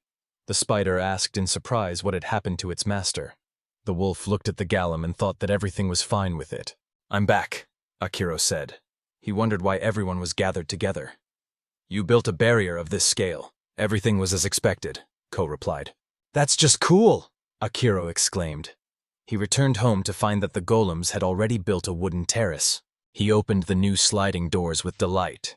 They moved so smoothly. There were doors in every room now. A dream come true. But suddenly the golem tugged at his trouser leg. "Touch the wall," he said. The boy did so, and a cube fell out of the wall. "Magic? That's convenient." Akira laughed. Smiling, he said, "Time to make oil." A juicer, powered by magic, was already on the table. He squeezed out some oil. It turned out great. The guy decided that for mass production the device needed to be improved. After tasting it, he exclaimed that the fried eggplants were incredible. The wolves surrounded him, and he treated them and the spiders to the vegetables. T, along with the others, approached him. "Everyone has recovered, thank you," the wolf said with a smile. Someone asked, "Is everything okay with you, sir? Do you want some?" Akira smiled. The wolves greedily began to eat the vegetables. The boy happily noted, "They like it," and he decided to finally give them names. "Now you are Chaya, Chara with white spots, Cheryu, the female chin, Shacha, Chami with red eyes, and Himetsha," he said proudly. The golems whispered behind him. "I named you all with Cha in your name because you are Chai's family," Akira explained proudly. The doll beckoned him on and showed him the house's new balcony. Akira settled into his chair, breathing in the beauty of the world that opened up before him. He dreamed of fried dishes, but he understood that it was still impossible without an iron frying pan. The guy thoughtfully asked how they could find iron ore when they didn't even have a magnet. Then he remembered that he had a small magnet clasp in his wallet. Wandering through the forest, Akira smiled. Now every step outside turned into a search for ore. They entered a new cave, where crystals shone. He applied the magnet and, although he did it blindly, was glad he remembered that clasp. "Is this a volcanic zone?" he thought. The caves had been changing for 5 days, and the boy was beginning to get confused about where they had been. He examined the finds with bitterness. There was a lot of ore, but not the right amount. Tired, Ko left the cave, complaining that he was already exhausted. However, he noticed how happy the wolf was with the new prey they had caught along the way. So they decided to return home. But suddenly Akira stopped. Another cave. Inside, icy walls shone, with animals frozen in them. "It's ice, but not cold." The boy was surprised. In the transparent depths, he saw a turquoise squirrel moving. When he touched the stone, he felt it begin to crack. The ice trap cracked and the squirrel jumped free. Akira stared ahead warily. "How cute she is!" he exclaimed. But with a start, he remembered that there was a wolf nearby. Fortunately, Ko paid no attention to her. Chai watched warily, and Ko angrily asked what he would do with this little one. Meanwhile, the squirrel began to scratch the ice and free the others. Akira helped her. In a moment, the boy found himself surrounded by a whole flock of squirrels, happily crawling all over him. "There are too many of them," he exclaimed, while Chai howled in panic, begging to be saved. Tired and sweaty, Akira laughed as Ko growled at the squirrel, sending them running away. "Thank you," the boy breathed, though he felt a little sorry. The first squirrel he rescued climbed onto his shoulder. "She looks even cuter together," he smiled. Then they set off for home. 4 caves in a day, and no use, he said sadly. Ko assured them that they hadn't found a single vein. Akira just smiled. "We have time, I won't rush. Won't." He suddenly remembered the cave where Chaya and the others had first been found. "It's only 15 minutes to the house, but why not take a look?" he whispered, placing the magnet against the wall. The magnet pulled in sharply. Akira fell to his knees. "It was just right next to me the whole time," Ko asked in surprise what had happened. Then Karen flew in, reporting that she had not found the dragons again. Ko only nodded. His master had just returned too. The bird looked at him happily. When she saw the squirrel, she shuddered. "What kind of creature is this?" But the squirrel instantly ran up a tall pole, trembling with fear. Karen awkwardly admitted that she had been careless. Suri just shrugged. He didn't understand everything himself. Akira touched his face and smiled, thinking of the many animals that now lived next to him. Suddenly he saw small creatures in front of him, sitting in a row and not taking their eyes off him. "What's going on here?" he wondered, going out into the garden. "It's only been 2 months since the farm started." And he pulled out a giant potato, then a melon, and then a daikon. "They're huge!" he exclaimed, and immediately set about cooking them. "I'll leave this one out. It's spicy but light, and this one is too sweet. If everything works out, there will be more seasoning," Akira reasoned. The spider exclaimed happily that it tasted incredible. Suri admitted that even he didn't expect it to grow so big. Akira looked at the courtyard in surprise. Ko and the others were drawing a map on the ground. A moment later, a grandiose map of their future possessions appeared before him. The boy blushed and shouted for them to wait. He smiled to himself. Soon he would forge an iron frying pan. Meanwhile, the wolf remembered his battle with the invisible enemy.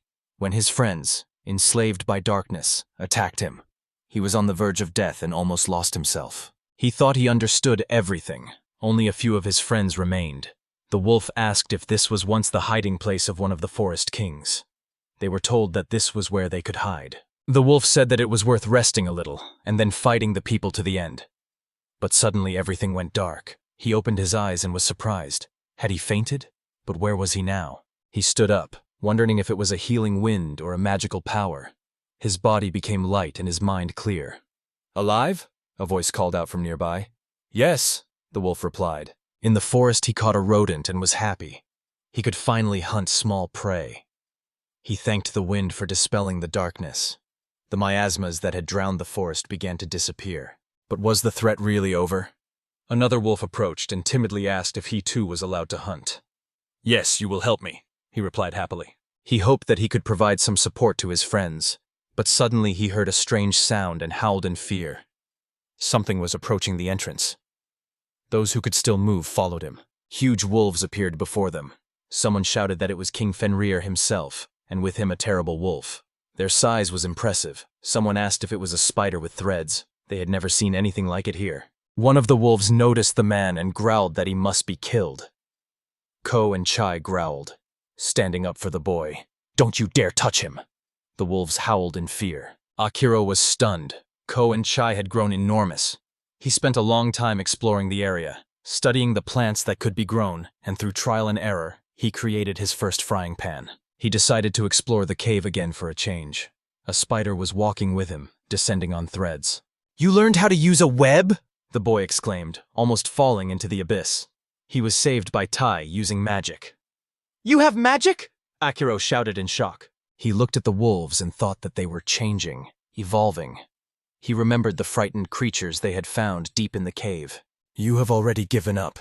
I understand your pain," he said and laid his hands on them, invoking purification, lifting the curse, and healing. One of the wolves exclaimed excitedly that this was the same power that cleanses and fills the forest. Ko confirmed. It was this gentleman who cleansed the forest and returned their power. "Who is he?" asked another. "Master?" He could not believe that Fenrir himself had called a man master. The purity of his magic was maddening. The wolf happily thought that his heart was filled with love for his master. Akira noticed how he wagged his tail and was surprised. He looked like an ordinary dog, even smaller than Chai on the first day. "Be like this forever," he thought, "or everyone will look down on me." Akira returned home with new and old friends. He looked at his farm and smiled. The scale was still unfamiliar to him. Trees appeared there that had not been there before. "The field behind the house has turned into a forest?" he exclaimed. Nothing had grown there since morning. The spider screamed with joy. The owner had returned. The spider boasted that, on the orders of the golems, his family had planted the fruit trees that the master had dreamed of. The ant proudly added, "We worked several times harder." The wolves stared in fear at the giant insects. Some even began to faint. They were so stunned by what they saw. Akira led his friends into the forest again. "Now we have our own garden," he exclaimed. He still couldn't believe they had planted all this in less than half a day. The golems brought the collected fruits. The boy put them in jugs and thought, from grapes or something similar, you can make wine. Taking the frying pan, he remembered. Only a month later, he managed to cast real cast iron. How much work it took. He began to give names to the ore rocks. One he called the universal stone. It was used to make parts of houses and golems. The material was easy to work with and held magical power well. Imitation iron, or real iron, proved difficult to work with, but it was from it that he made the necessary utensils. Silver and gold were the strongest. Suddenly he noticed that Fluffy was acting strangely. He had brought him an empty can. "Is something wrong?" Akira asked. The boy filled the jar with stones and thought, "Magic stones are the ones that increase strength. They are found in monsters." Meanwhile, he himself carefully cleaned and put the food in the frying pan. He wrung out the rag and poured the water onto the grass. The vegetable resembled a potato, so he decided to try to extract the starch. He had seen it done on television and repeated it. Akira returned to the kitchen, repeated the process twice more. He put the resulting mass on a plate to dry. He touched it and was delighted. Everything worked. The boy looked at the golems and thought that the new ones were resting upstairs, while the rest were working outside. Recently they had even built separate houses for them, and now they all lived there. Akira sighed. It was getting a little lonely. Everyone had grown too big, and the golems could no longer expand the 4 floors. He took out the rabbit meat and put it on a plate. He decided to rub it with salt, roll it in starch, and fry it in a cast-iron frying pan. Such a pan was a real miracle for frying meat. The boy put the finished meat on a plate and exclaimed happily that it was time to taste it. He took a bite and thought with admiration how delicious it was. He took his chopsticks, picked up a piece, and tasted it again, exclaiming that the taste was sweet and rich. The next moment, a spider appeared in front of him. Akira shuddered and screamed in surprise. The spider took a piece of meat, and the boy growled at it, telling it not to tell anyone about it. The dark-haired man took a knife and began cutting up other produce, throwing the pieces into the water. He stood in front of the cauldron on the fire, took a spoon and began to stir, the water in his eyes turning purple. Smiling, he picked up the cauldron and stirred the dish once more with a large spoon. A gallum lizard crept up to him and hid in its hole, watching with curiosity. Ko inhaled the aroma and licked his lips, saying that the master had started cooking. The lizard peered at the boy from under the rocks, never taking its eyes off him. "I've never smelled such a sweet smell before," Chai whispered. Ko raised his head and asked Karen if there was any news. The bird excitedly replied that after expanding the barrier, it had only managed to fly around half of the territory, and now they were resting here. Akira was holding plates of food when he heard a noise and looked around in surprise. Ko proudly announced that he was guarding the master's peace. Akira brought out the roasted meat and smiled. The meal could begin. The animals howled with joy. The guy laid out the portions and said that now they even had sugar.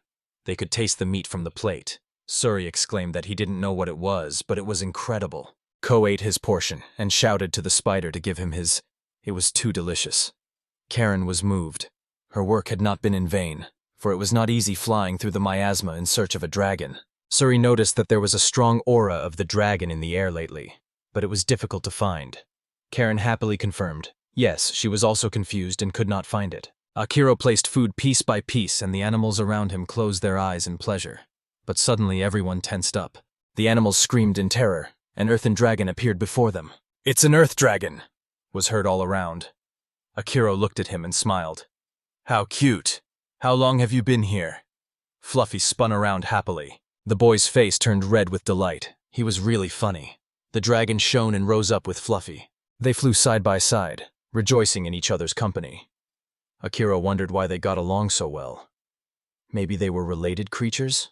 The wolves sat nearby, watching in amazement. What kind of strange place and creature is this? The thought flashed.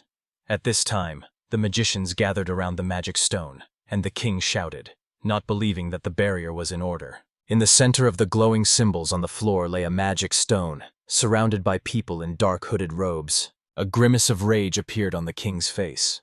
He opened his mouth and shouted that the magicians would find the cause of all the events within a month. One of the magicians sweated, lowered his eyes, and bowed his head, listening to his scream. Several magicians were whispering among themselves.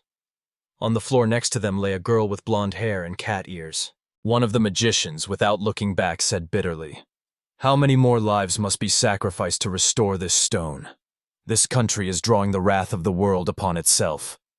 The others looked at him with fear. Meanwhile, the spider jumped down from the tree and announced that his children had begun to master the thread. Their main task was to keep the fire going and kill enemies quickly. He added that the master showed them the image of Nika every time he looked at them. Now they are trying to apply it. In the web, the prey will no longer escape. The spider said that they could also set a trap. He could feel how far they had evolved. He was delighted and exclaimed that they would definitely try it. The gentleman has many wonderful ideas. Akira returned home with the dragons. He joked that they now had a flying lizard, although it was actually hot to think about it. It must have been 40 degrees today. The boy thought. Indeed, the lizard was yellow, like a tyrannosaurus. He could call it Patera, or Kukan, or maybe Salamander, Jormungandr, or even Leviathan. He was upset that the beast was not impressed by his words, because it was a flying lizard after all. But the beast began to actively wave its tail. "Is this a real flying lizard?" Akira was surprised. He remembered how he had given the wolves new names without thinking. Saura, Onran, Ranki, Amy. Maybe if he had thought about it a little, it would have turned out better. The boy proudly added that the color of the fur resembled the indigo he had seen before. He couldn't be wrong, but the golems never understood his words. Akira went to the river, dove in, and came up, exclaiming with joy what a pleasant feeling it was. It was hellishly hot here, like over 40 degrees. Is this really summer in this world? He was swimming in a lake, and there was a lizard next to him. Fluffy sat on his head, and Akira happily said that the river flowing through the forest was a real miracle. He wondered how the river had been directed here. The forest and meadows were growing steadily. He noticed wolves jumping right through the trees. And yet they are watching me, the boy thought, waving at them. He smiled. Wolves running through the trees. This world is truly amazing. Ko lay down on the ground tiredly and said that it was as if a season had returned that had not been there for hundreds of years. This was also the power of their master. Chai was surprised. Is this really summer? Ko, smiling, asked what was so hard for him to bear. Then he looked at the spider and noted that it was feeling great. Chai spoke up. After all, he himself was the master of hellfire. The spider wondered if King Fenrir himself could stand such heat. Ko got angry and exclaimed that it was all nonsense. He was enjoying the warmth after a long break. The spider remarked that they might be fine. But what about the owner himself? Ko thought for a moment. Akira got out of the water and admitted that he was feeling a little dizzy. The boy looked down and wondered what he was sitting on.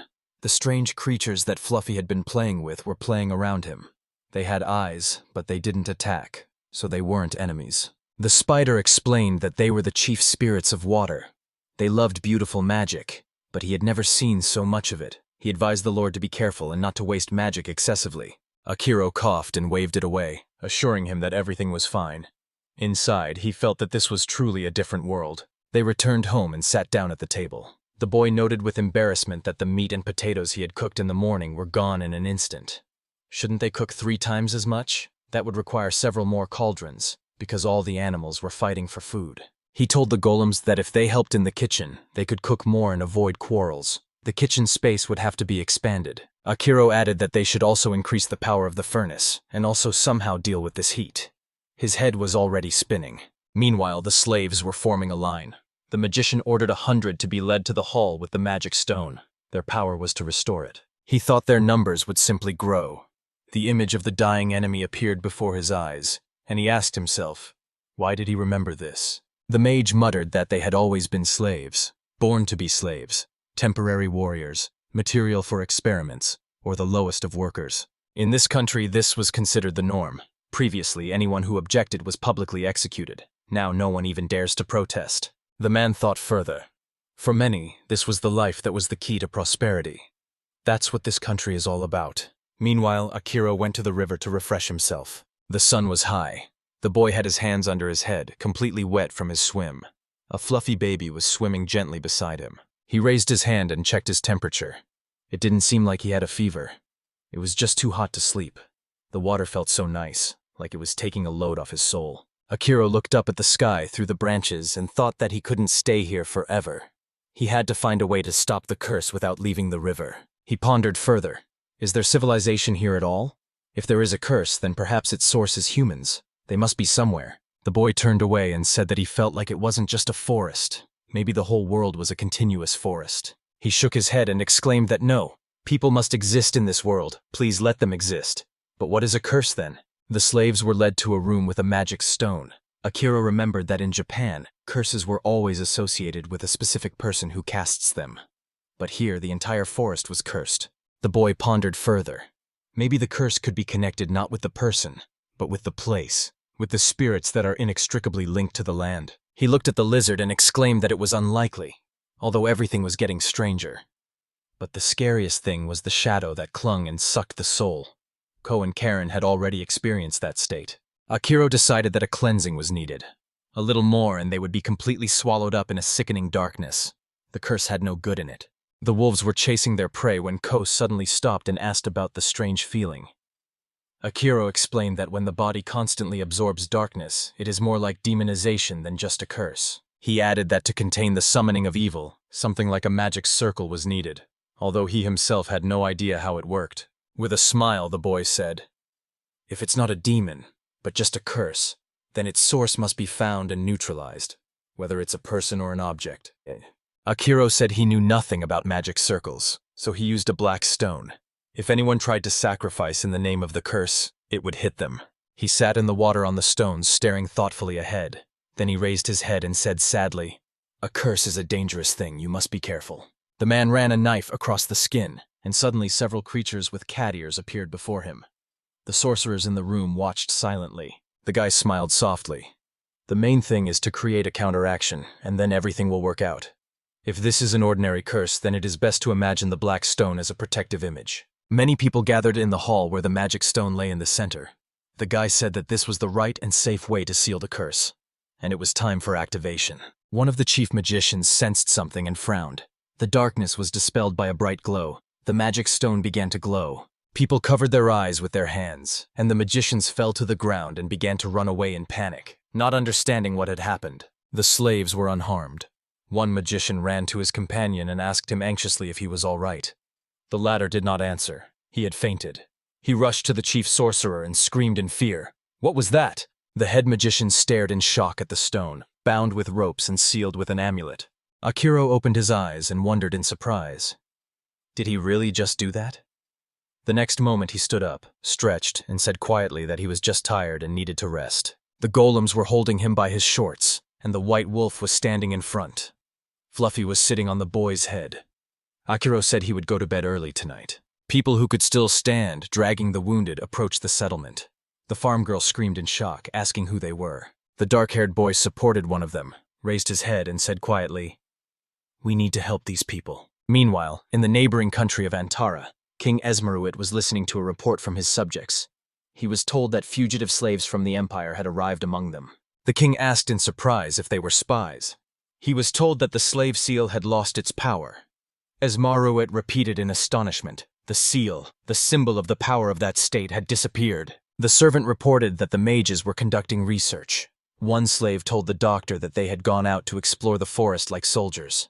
Slaves had never been able to speak without orders, but now something had changed. He explained that although he was conscious, he seemed to be looking at the world through a fog. And suddenly a white light appeared, and his consciousness cleared. Then they all ran away. The doctor asked when this had happened. The slave replied that they had been wandering in the forest for over a month. The king called a council to discuss these fugitives. Esmeruit noted that their country had been able to deter Imperial aggression thanks to its dense forests on its borders. In general, they tried to avoid the forest. He added that that was why they hadn't intervened. The advisor suddenly exclaimed that they needed to investigate. If they could understand why the seal of slavery had disappeared, they could find a way to counterattack. Esmaruit replied that it was well said, but he himself only wanted to master that magic. The man objected, but the king only calmly repeated, "That is good." He looked out the window and wondered aloud, what was really happening in the forest? Meanwhile, Akiro stood among the gray-green Parvas forest, exclaiming joyfully that the harvest this year was surprisingly rich. The boy smiled at the golems and told them to quickly gather the grapes before the heat got too much. He set to work himself and filled a basket with the dark clusters. Akiro admitted that the idea of lowering the temperature around his body made him feel better. He recalled how he had recently almost collapsed from heat stroke. He added with regret that he didn't remember anything from that day. Ko gently rubbed his cheek, and the boy smiled, feeling his body become lighter. However, he asked to step back at least a little. But the wolf only glanced slyly. Akiro exclaimed that he understood their plan. He would not give them the grapes. The animals thought at the same time they must keep an eye on their master. The wolf seriously said that the master's illness was probably due to excessive use of magic. After all, such a barrier requires enormous strength. He added that it wasn't just about the quantity, but also the purity of the magic. Ko confirmed that he had never seen anything like it before, while Suri said that he had never even heard of it. Karen said she enjoyed the spectacle herself, but a sudden loss of strength could be fatal. Everyone agreed. The risk was too great. Ko rested his head on the boy's shoulder and said cheerfully that the magic had stabilized now. Akiro asked in surprise what he was doing. The boy looked at his grapes and was happy. Now he would be able to cook more and enjoy himself.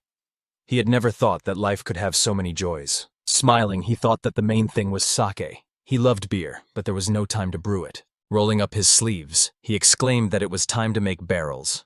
There was plenty of wood, so the work was in full swing. 6 hours passed and he was amazed at how difficult it was. He guessed that the reason was the hard wood.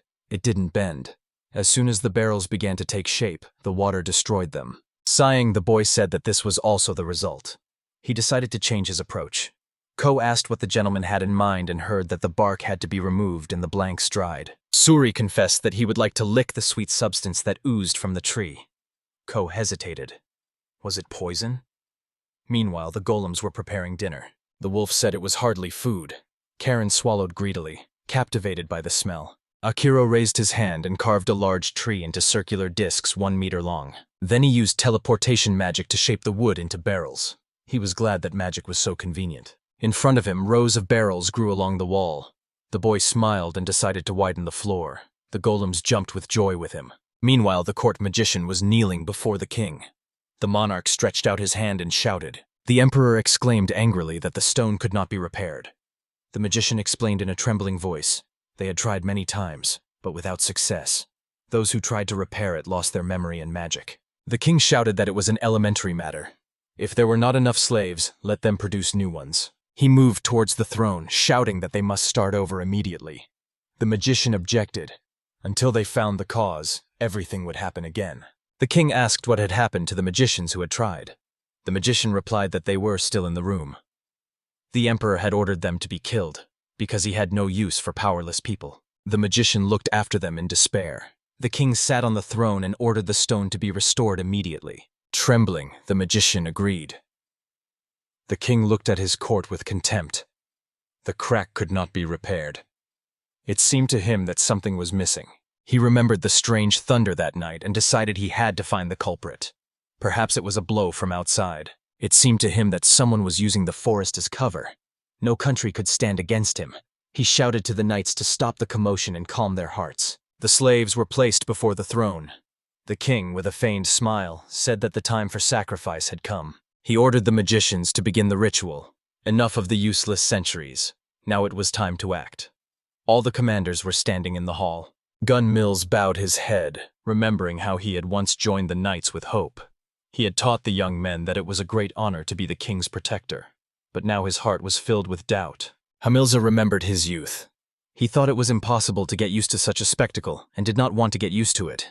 But he did not have the strength to stop the king. The king shouted to the slaves to rejoice, for they would become part of his sword. They smiled, but the trembling of their bodies betrayed real fear. The monarch froze, raising his sword in the air but never struck.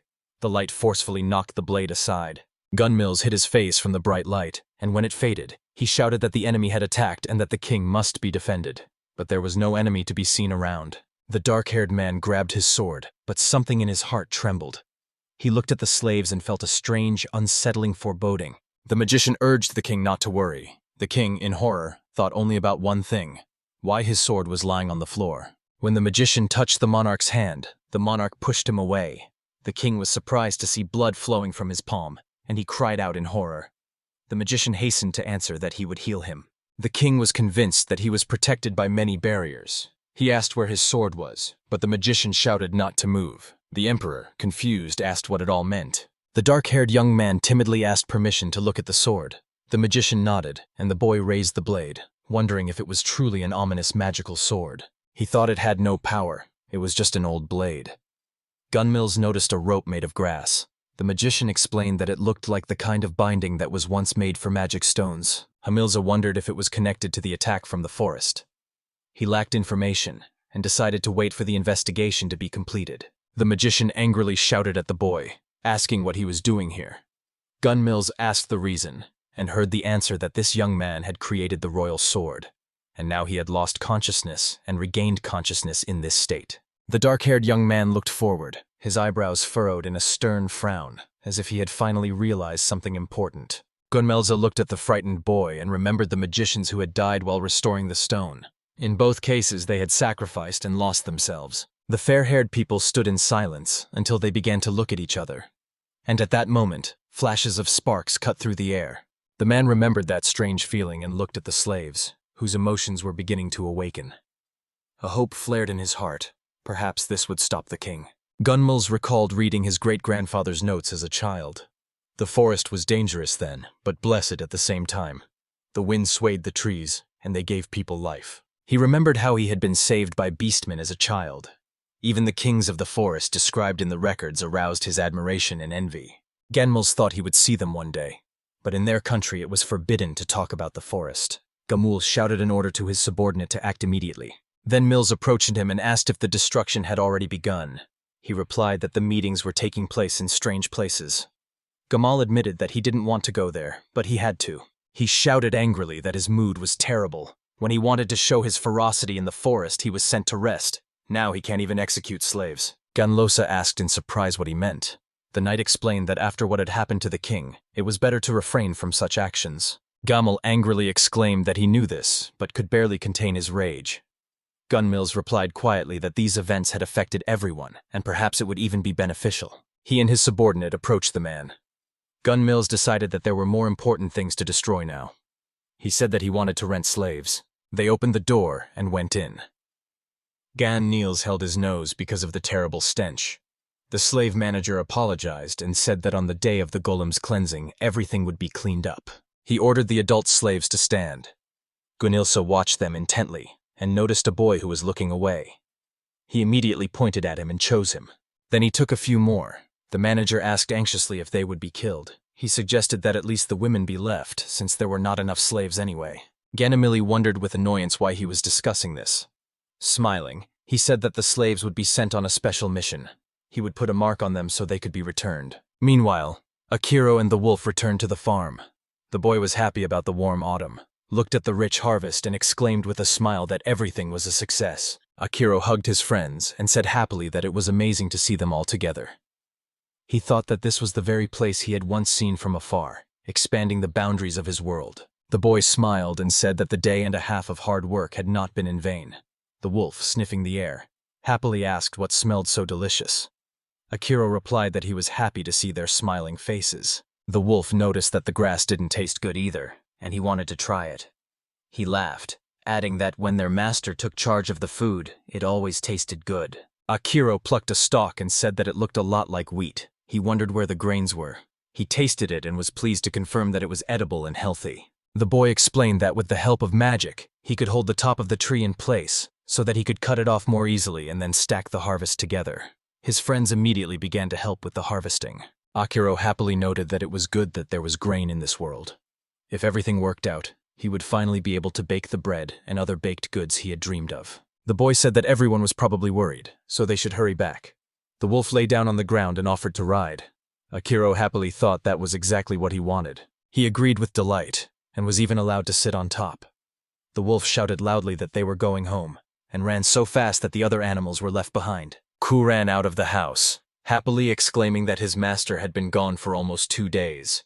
He was very worried. Akira covered his mouth with his hand to prevent nausea from the crazy trip. The boy said wearily that he was finally home. The wolf happily confirmed that he had brought him back as quickly as possible. Ko smiled and praised the animal, saying that the job was done. Akira thought that they had covered a journey that would normally take more than a day and 3 hours. He felt exhausted and knew that it would take a long time to recover from such a journey. Meanwhile, the king angrily exclaimed that the 5th detachment of knights, after completing their preparations, should immediately set out and crush the village that dared to oppose him. Gamal smiled sinisterly and said that he had been waiting for these words for a long time. He would certainly drag his enemies out into the sunlight and crush them. The king allowed him to take with him everything he needed. Gamal replied that he only wanted mages and slaves. The king smiled, sensing the hidden intention in his words, and told him to take as many as he wanted. The knight left the throne room. The king laughed, thinking that he should have done it earlier. If the task was given to the 5th Order, the result would be impeccable. Another knight timidly apologized and said that a report had come from the slave manager. The king smiled sinisterly, allowed him to speak, and thought that he was indeed worth fearing. The knight reported that there had been changes in the behavior of some of the slaves. The king was surprised and asked if there were any deviations in the slave seals. He was told that there was no such data. The king coldly declared that the one who had changed should simply be killed, and the loss should be replaced with new ones. The knight replied that he understood. The emperor thoughtfully added that he wondered who exactly would be brought this time.